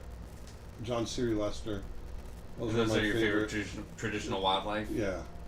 But then, John Singer Sargent, Joaquin Sorolla, Shishkin, Russian landscape painter. Those are my favorite artists of all time.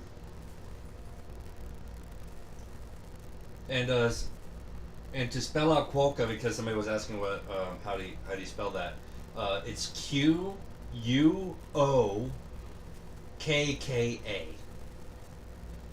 2 K's. Quokka. Quokka. Quokka.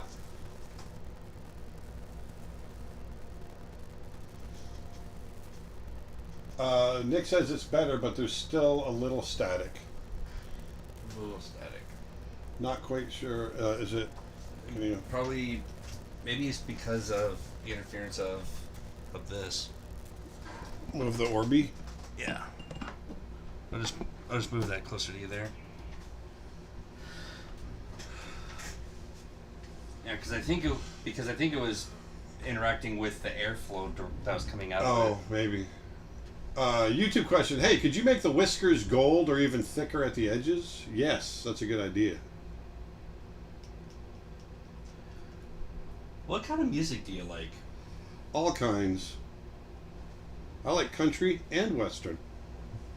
I like both kinds. Hey, what kind of music do you play here? Both kinds, country and western. Country and western. I like all kinds of Blues stuff. Brothers, right? That was from Blues Brothers. Hey, what kind of music y'all play? Both kinds, country and western. Rolling, rolling, rolling. What are your thoughts on the art of Jerry Yarnell? I watched as much of his lessons as I could find. I don't know Jerry Yarnell. Do you know his art? I don't. Let me see here. Jerry Yarnell. Jerry Yarnell. Why, hey there, Jerry. Why, Mr. Yarnell. Jerry I feel Yarnell. like I've heard his name before. Here's a slightly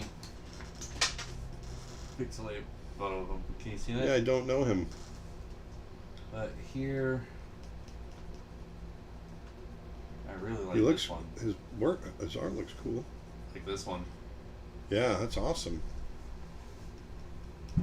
That atmospheric layering.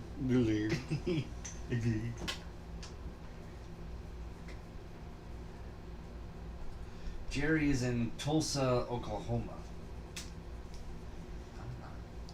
He teaches on TV. That fixed it. Very good. Good. Yeah, I think the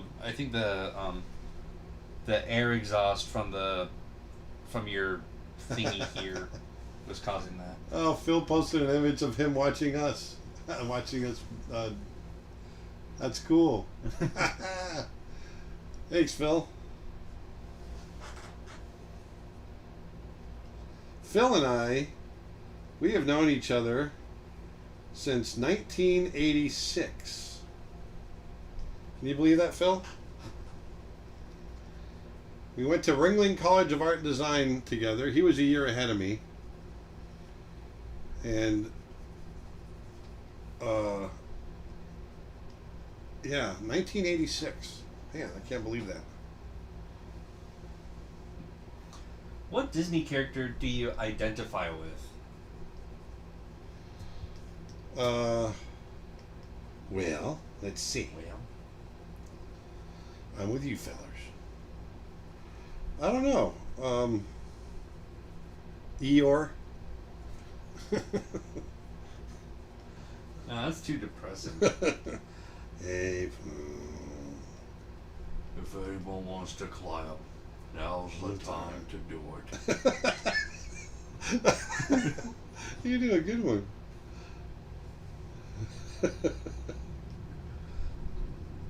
Oh, It's gosh. very, very difficult to get my voice that low. Well, you did it. Thank you. Oh, Nick said it's better, but there's still a little static. I don't know if that's an old What the hell? I think that's an old one. Oh. Yeah, that's an old one. Twitter comment just came in on your apology post. I'm so disappointed. I'm not inspired by your work anymore. It isn't hard to get these things right. Twitter comment just came in on your apology post. I'm so disappointed. I'm not inspired by your work anymore. It isn't hard to get these things right. Well, I'm sorry. I'm trying. I honestly am. You know, you just can't. I don't know what to say. I can't please everybody. I'm trying. I'm definitely trying.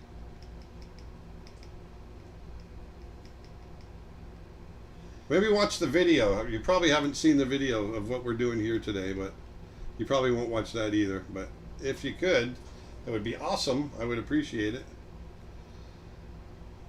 Could you zoom in a little bit on the fur? On the fur? There we go. On the fur.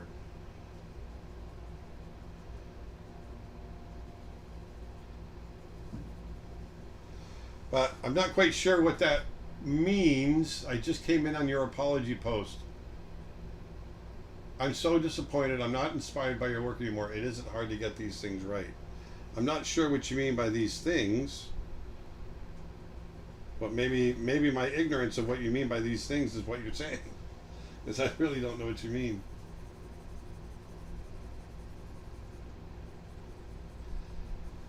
Well, I definitely have found it doesn't matter what you say. They'll, if someone demands an apology, you can apologize, but then that's not good enough, and yada yada yada. But I'm trying. I'm definitely trying. I'm just not quite sure. I don't know what else to do.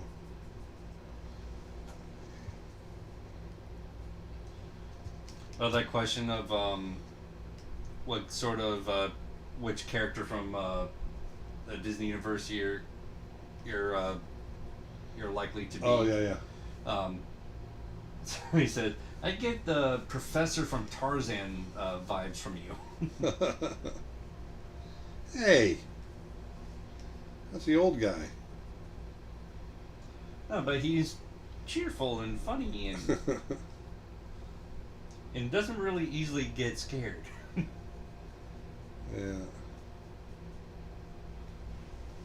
And so I wrote, I identify with Donald Duck every time he gets very, very, very pissed off.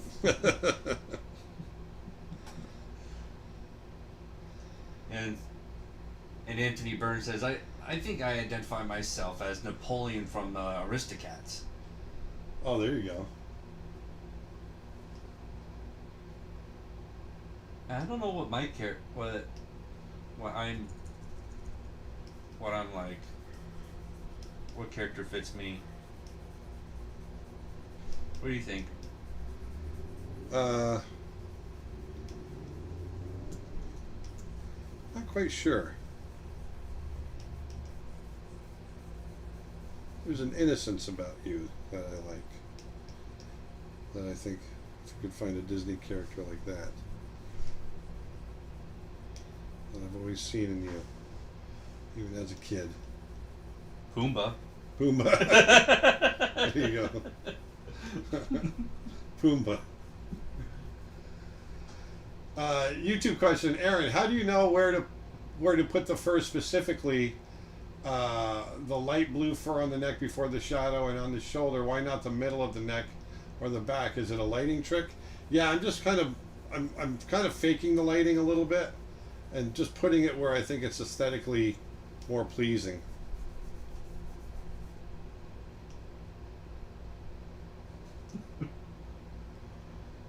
I just say right. There you go for Dustin. How's it going, Bear? How's it going, eh? How's it going, eh? Sit back and enjoy the ride. Oh, okay. Wee.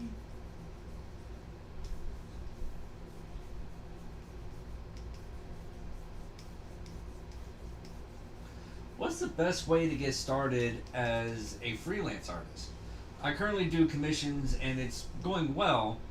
Recently started a Patreon too. What should be my next move? I hope to one day live off my art, and you're a big inspiration to me.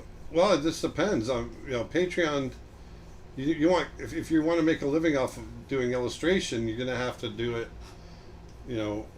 Or at least maybe I'm just old school thinking, but you need to find clients. You need to find someone that's gonna an organization that will hire you to do illustration, whether it's book illustration, magazine illustration, whatever it might be.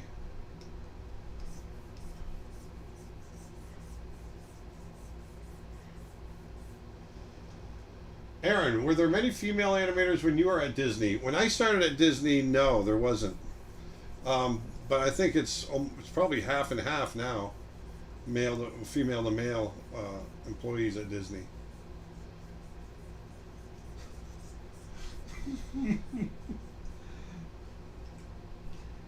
Any bird was talking about Napoleon from Aristocats.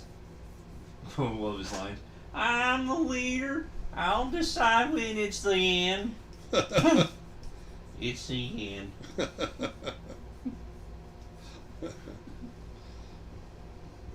Itchy ear. And his partner, the wiener dog's name was Lafayette. Lafayette. Man, I forget all those characters. And I recently watched the movie a few weeks ago, like when Disney Plus finally worked for me. I just started watching all the classics, Robin Hood, Aristocats, all that stuff.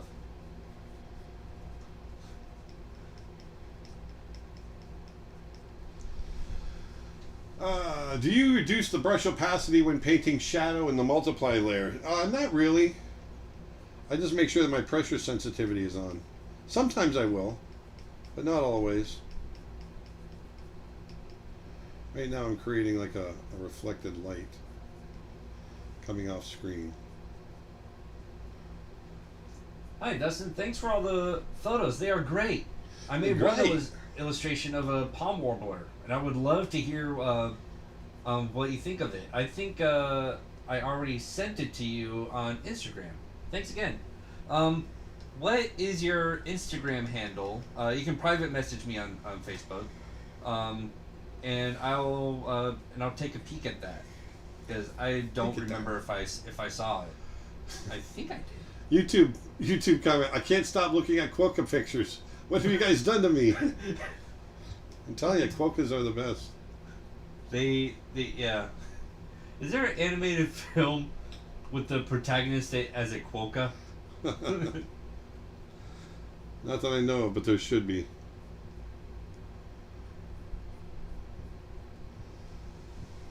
On Brother Bear, was there an extensive amount of research on the look for the woolly mammoths? Yes. We did a fair amount.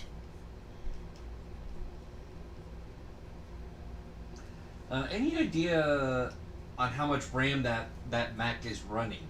I get some lag at times when drawing. Thanks. I think this is... I think it's 68 in there. That I don't know. Nick, tell us the thing. He told me before, and I can't remember what he said. Like 20 something. Oh, 24. 24. 20. 28. 28. Give it 20. Instagram question: Dustin, do the vulture from Robin Hood. Oh, vulture from which vulture? There's so many vultures. There's no vultures out of the Beatles. Well, that one's from Jungle Book. Oh, that is Jungle Book. That's right. What you want to do? I don't know what you want to do.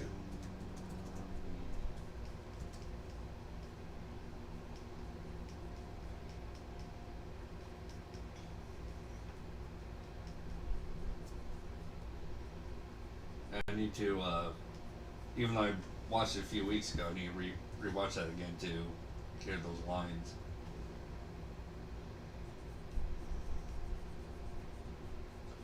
Did you hear about Chester Zoo closing? No. Is it because of the fire, I wonder? Because they had a huge fire last year at the ape and the orangutan house. I didn't know Chester Zoo had closed. That was a great zoo.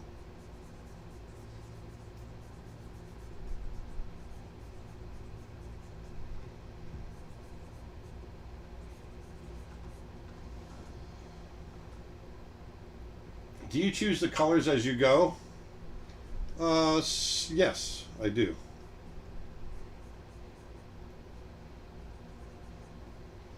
Yes, I do. Okay.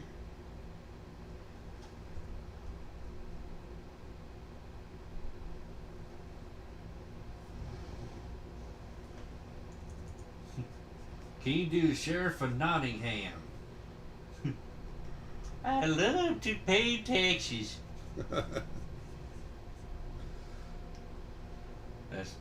That's my best. I've never even tried the Sheriff of Nottingham. Doodly-doo. I think actually the same voice actor for the sheriff was also Napoleon in Aristocats. Yeah, he was. And in fact, if you can pull off one, you can pull off the other. Yeah. It's just different lines.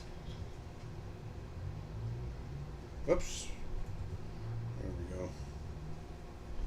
go. All right. I'm going to take another little shot here.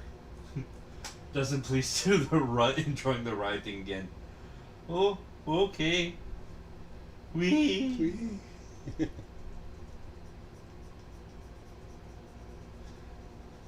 So what's your opinion on anthropomorphic character designs? If I don't have an opinion. If they work for whatever the project is, then yeah, that's great. What are you laughing at? Future request: angry quokka. Angry Quokka. Is that even possible? I don't think so.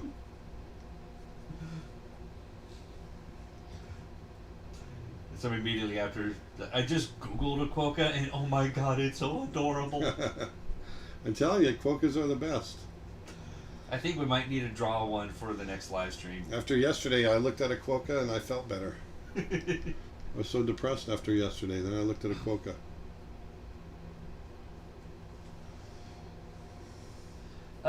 What blending mode do you do the reflective light layer on? Oh, that's just normal. Just normal. Oh, there was an update on the Chester Zoo. The Chester Zoo has received £2 million in 2 days to stay open by the British public. Wow. Holy! It's a great zoo. That's why I was so surprised. Love these voices. They are making my day. You do a great job. Oh, wow, thank you, pal. Oh boy. That's pretty perfect. That's pretty perfect. Pretty perfect. So.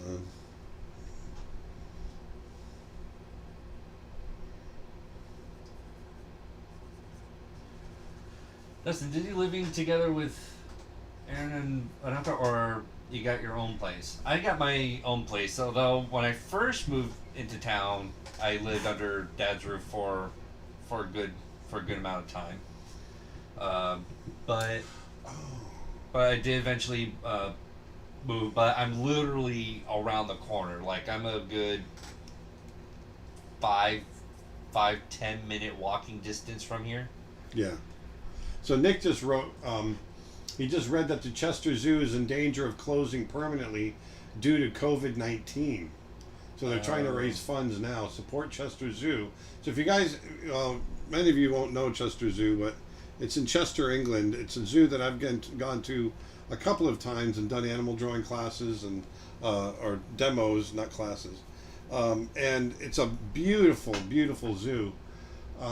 You can donate to them if you want at chesterzoo.org/support-us.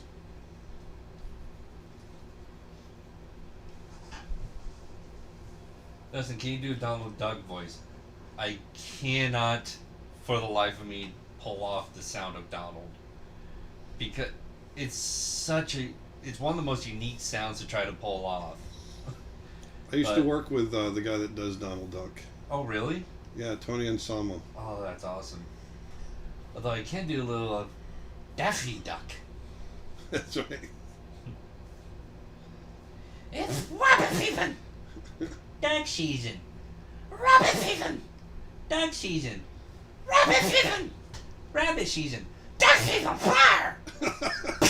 It's the fire that kills me.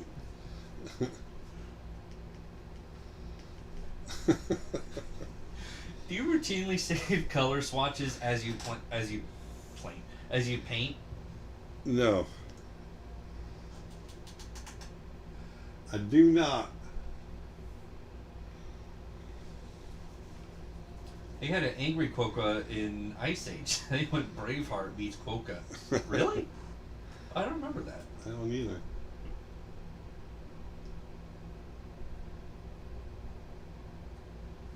Yes, and Manart. Can you say my account name, please? I think I hopefully I pronounced it right. Yes, and Manart. Yes, and Manart. Yes, and Manart. If I'm butchering it, I am sorry.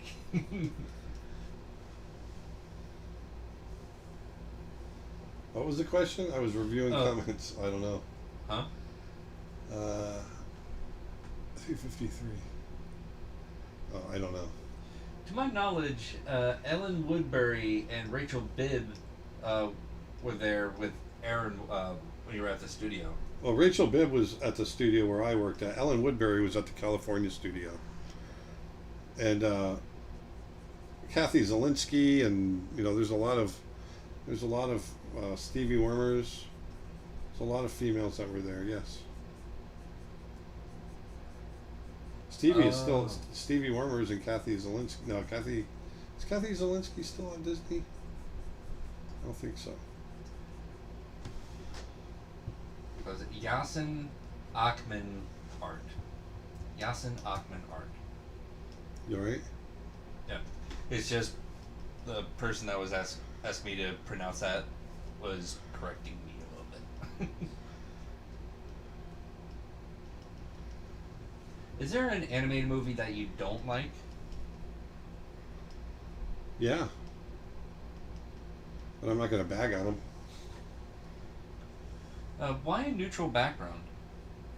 Just because it's not neutral, actually. I purposely chose the more orange dark to play off the blue black of the cat.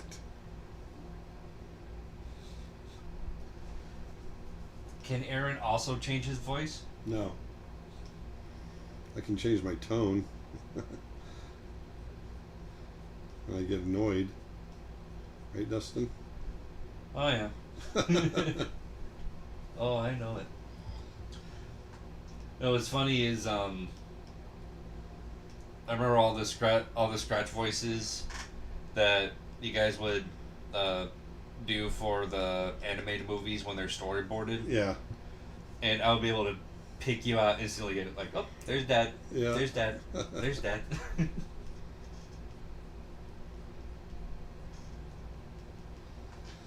Yeah, I had a lot of fun doing it because I did some like extra scratch voices for Tembo Right. when we were working at Digital Domain, You did good. and that was a fun experience. You did good. And I boy. think at one point for one character, like you guys wanted like a almost like a Cartman-ish kind of tone to the guys. Oh, yeah. Like, look at this guy right here.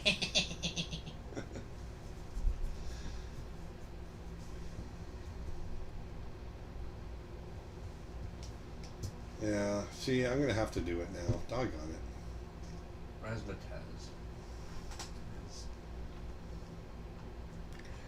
Gonna have to do it. I gotta put my normal cheesy shadow in. I gotta do it.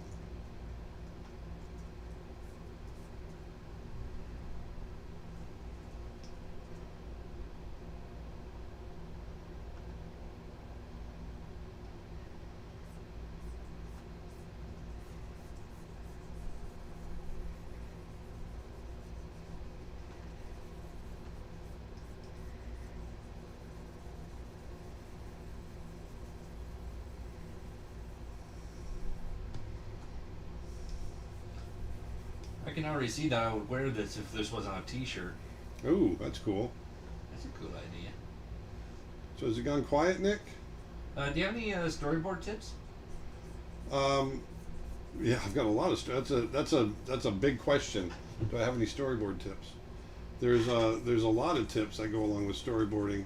I've got a great storyboard course, creature art teacher from Lyndon Ruddy. But I mean, the biggest thing about storyboarding is just being clear in what it is that you're saying with every board. Every board has got to have something to say, and so it's not just staging willy-nilly. You got to get in there and think about what it is that you're trying to say and how you're saying it, and every composition has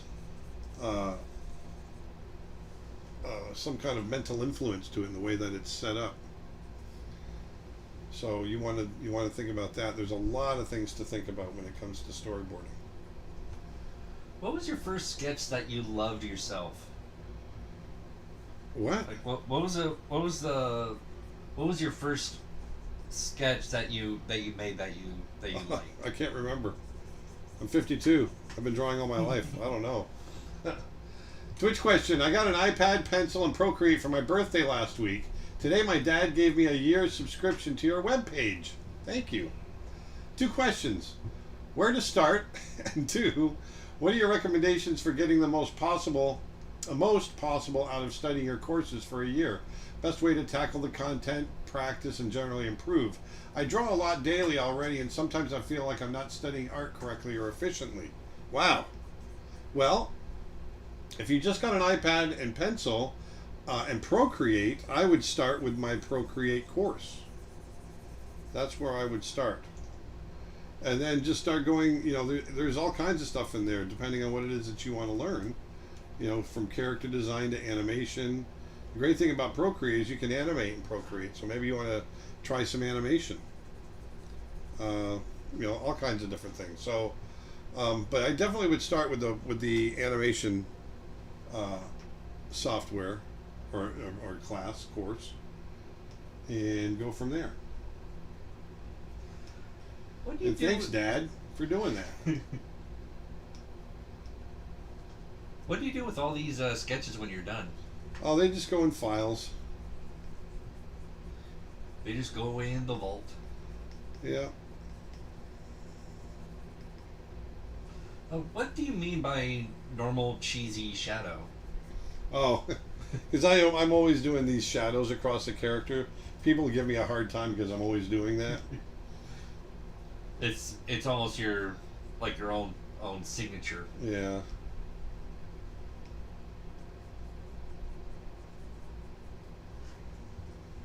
What do you think is the most important thing when creating an animation portfolio? Good acting. That is the most important thing.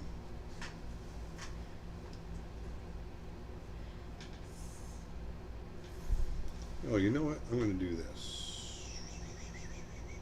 Sam Paleo Art No. is asking for future video. Please do Spinosaurus. I'm begging you.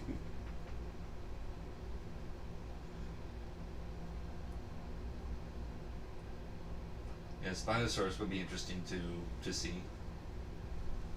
Faux show. Sha. All right. So let's do this.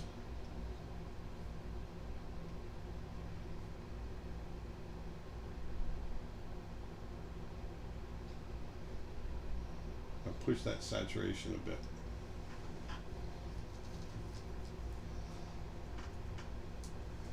I'm going to go in with my smudge tool. Let's make some hair. How are the hateful comments from Twitter affecting you? I hope you're okay. Thank you.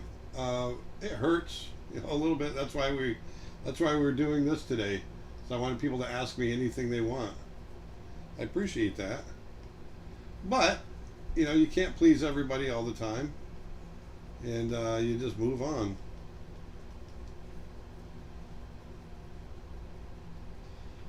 V says, I love how you stage the lighting for a piece. It brings focus on the face usually. Thank you. Vedanta. Vedanta. My lovely Vedanta.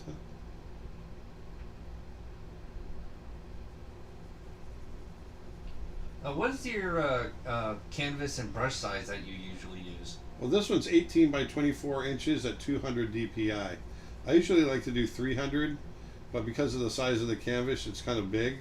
So that way I was able to shrink the DPI down to 200. Do you stream on YouTube or do you have a channel? No, I stream on YouTube as well. At the same time, we're streaming right now. Yep. And on YouTube, it's Aaron Blaise Art. Aaron Blaise Art.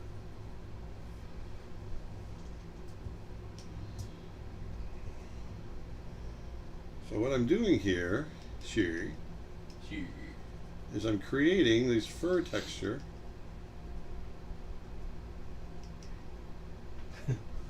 You're the best, Aaron. Your drawing is so wow.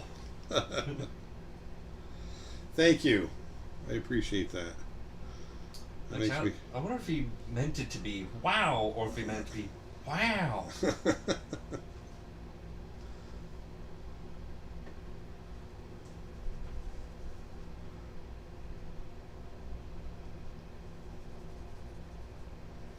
Fur texture. Man, I can't wait till movie theaters open up again. Oh yeah, that's gonna be nice. I'm dying to go to the movies. Because I don't really find myself going to the movie theaters that often, anyways. Because you don't like to go by yourself. No, I don't. Like when I was living in California, I used to go to the theaters all the time because my friends always wanted to go see the movies in theaters. Yeah. One of my favorite times of that was Guardians of the Galaxy, and it was 5 of us went to see it, and we went to see it towards the end of the night, and we were the only ones in the movie theater. That's great. And so we were as loud as we wanted to. We could comment over each other. We could crack jokes, and nobody was there to get annoyed. And by the time the movie was over, we were walking out the door laughing so hard that one of us collapsed. We were laughing too hard. Instagram question. Sorry if I'm spamming, but please do a Spinosaurus. I'm begging you. The paleo art community is begging you. That's the one. That's the one I read out earlier. I just shortened it a little bit. We love your one more thing shadow. It's funny when you have watched so many streams that you know what comes next. It's like, here comes the one more thing. Here it comes. Here it comes.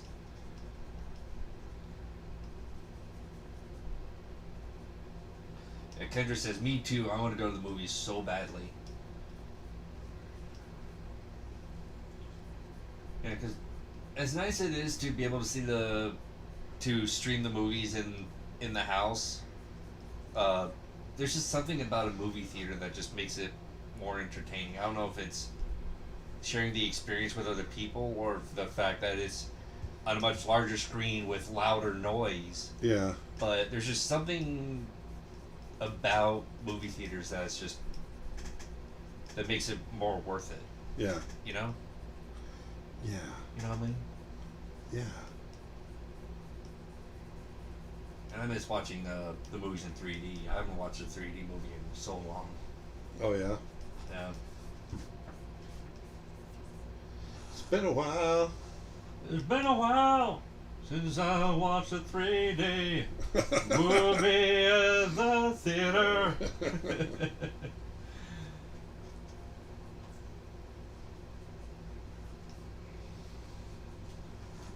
Oh, that's funny because I worked in the 3D industry. Every time I watched a 3D movie since then, I end up being extra critical on how the detail is in 3D. Oh, Sometimes yeah. like, oh, this looks great, and other times like, oh, this looks flat. Well, you would know. And then there was the not Attack on Titan. That's a anime. What have you... Oh, sorry, go ahead. Clash of Titans. Oh, yeah. You remember seeing the 3D for that one? Yeah, that was That bad. wasn't even 3D. It was just bubbles coming off the screen. Yeah, it was horrible. What have you done lately to rest, recharge, or for self-care? Not a whole lot. I've gained a whole lot of weight. So that's not good. Do you think the theater infrastructure will be ripped apart to keep people distanced? What am I doing? If anything, I think they just might temporarily remove certain amount of seats Yeah, I mean, for social distancing purposes, but other than that, I don't know. the days of packing people in are probably gone. Yeah, they're probably going to be more spaced out. So I think tickets are going to get more expensive.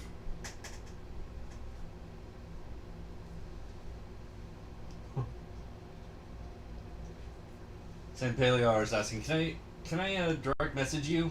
Also, I'll stop spamming.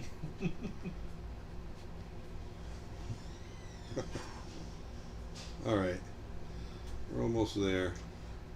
What is your thought on the furry community? I don't have a thought on it. I don't know. I don't know anything about them.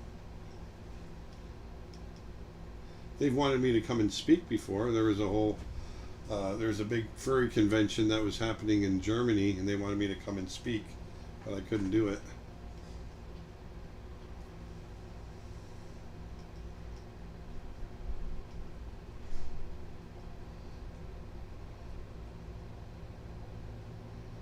There we go.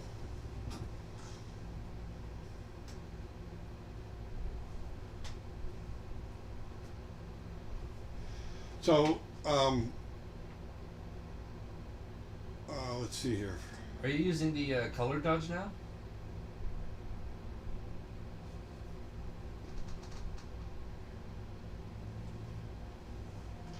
Okay, so this is another thing that came up. I'm glad we're getting to some roots of the matter here. We just got a comment on Twitter stating that the paid promotion for the Black Lives Matter drawings was in poor taste. I didn't even know I was doing paid promotions, but that aside, it was in poor taste. meaning I was paying to promote my own drawings. Well, that was definitely a mistake. Nick says personally he wants to address that. And so this is Nick's words. He said, first off, we had no links going to our site or anything on those posts. So we weren't really technically promoting ourselves because it didn't go anywhere. It didn't go to our site. Second, 100% of our Twitter posts are automatically boosted. That's the thing. And I wasn't thinking about that when I was posting. I might just stop posting on Twitter. Yeah, I might just do that because it causes problems. 100% of our Twitter posts are automatically boosted, and that's how we set up the account. Nick actually set the account up for me. I didn't set it up, so he set it up that way. It's not a pre-post. It's not a per post setting. It's a global setting. It's just every post that we create is automatically boosted. So when I was doing my Black Lives Matter posts, I wasn't thinking about the fact that they were being boosted and or promoted. I wasn't even thinking that. And so a lot of people got on me about that, and that was just purely an accident. But once again, we apologize for that, and then you can't. And we tried to explain ourselves, and you can't win because then they come back and just say, "Oh, it was an accident." Like I was an idiot. Well, yeah, I'll accept the fact that I'm an idiot any day. But yeah, it was an accident.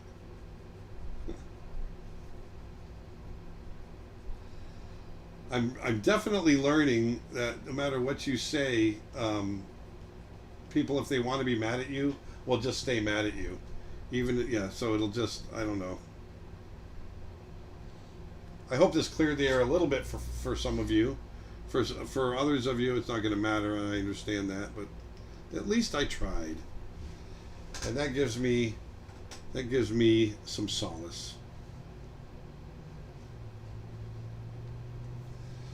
But I'm 52, and you know what?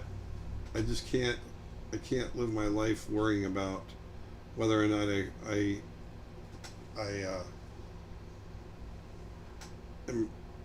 am doing well on Twitter or whatever. I'm just not going to do that. But I'm not going to stop doing posts that need to be made, comments that need to be made, images that need to be made. I think, like I said, as artists, it's our duty to get out there and be heard. Not so much for ourselves, but to help influence people, get people to think in different ways. And that is important. Scribbles Hearts from Instagram says, I'm doing a 24-hour art live stream to fundraise for an anti-racism educational organization. Do you have any tips for me? Not really. I mean, just get in there and do it. I think that's pretty awesome that you're doing that. Don't get too sucked in. Take short breaks whenever you feel the need to. How long? 24 hours? Yeah, 24-hour stream. Wow. That's going to be awesome. And yeah, be sure to take short breaks so you don't strain yourself too much. Yeah. Stay interactive with the audience. Like when people are asking questions, be sure to reply to them, because people like to have that interaction with the people they're watching. And so those are the biggest things in my opinion for something that long. And also get a lot of anything that keeps you awake. Red Bull, Monster. Stay away from the cocaine. Cocaine. I need the speed.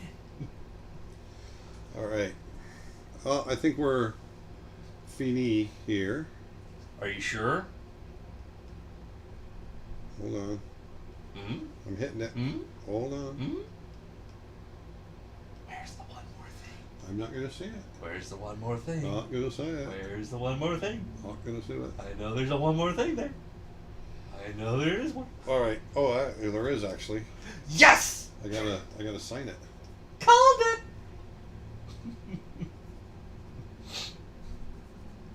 So there you go, folks.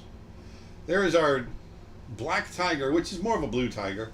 Our black tiger with orange stripes, which turned out to be yellow stripes. But there he is. That was fun. Let me blow it up for you. Yeah, still a really cool pattern. Yeah, that was fun. I enjoyed doing that. And I hope today's discussion, although I didn't get as many hard questions as I was hoping I'd get, but I hope today's discussion cleared the air for some of you that may have been annoyed with me. It was never my intention. But I will continue to create imagery, and I won't always hit the mark. And because I believe in kind of pushing the edge, creating imagery that's going to make people think, that's going to make people react, which I did on that one. That's not always going to react positively, but I made a statement that I stand by, and I do think we're going to beat this racism. I do think we're going to come together. I do think that we are mentally going to evolve. The negative can never, ever win out over the positive. And right now, we are overwhelmingly positive in our pursuit for equal treatment, and no matter what color of your skin. And just too many people want that. And the ones that don't are going to go away. I think you need to get out and vote. I think we need to get out and make changes, and things are going to happen for the positive. We can't be passive. A passive approach, just sitting there waiting to see how it's going to turn out, is never going to be the answer. You have to be involved, I believe. And so if you can make change through your art and get people to think, if you can get out and vote, if you can get out and just live a life that people will see, that will be inspiring. Sure, sometimes along the way people are going to misinterpret you and you can be vilified. It's happened to me, but I'm still going to stick to the path and know that the path is the right one. And so I hope you guys can do the same thing. And so thank you for today. Thank you for listening to me. And we're going to keep doing this. And I really had a great time drawing this one today. And it was a cool idea. I like this one. So anyway, Nick just says we've had a wonderful response today on Twitter. So that's great. That's good. Yep. So thank you guys. Go out and put some beauty back into the world, even if it's tough sometimes. And be nice to somebody. And I will talk to you on Tuesday. 9 a.m. Be here or be square. So have a great weekend. Be safe. And make a change. Talk to you later. Hey guys, thank you guys so much for watching. Glad you guys enjoyed this. And if you guys are interested in any wildlife photography that are new here, you can check out my Instagram at Dustin_Blaise. And over there I also have my reference packs over there over at creatureartteacher.com. And I have over 600 photos there if you want to use some of these photos for inspiration for your future art. Go over to creatureartteacher.com and you find these there. And yeah, so once again, thank you guys so much. And like I said earlier today, I had a great experience of a protest. And if any of you guys are going to be going into any of these peaceful protests to fight against this racism, I ask you to please stay peaceful, keep an eye out for one another, keep positive thoughts, and just try to keep the protest as peaceful as possible, because that's what we need out there is peace and love, not hate and war. All right? So thank you guys once again so much. I know I've been saying that multiple times. But we'll Get off the phone! See you guys next Tuesday. Stay safe, and as always, cowboy bebop. And I'll see you guys next time. Later.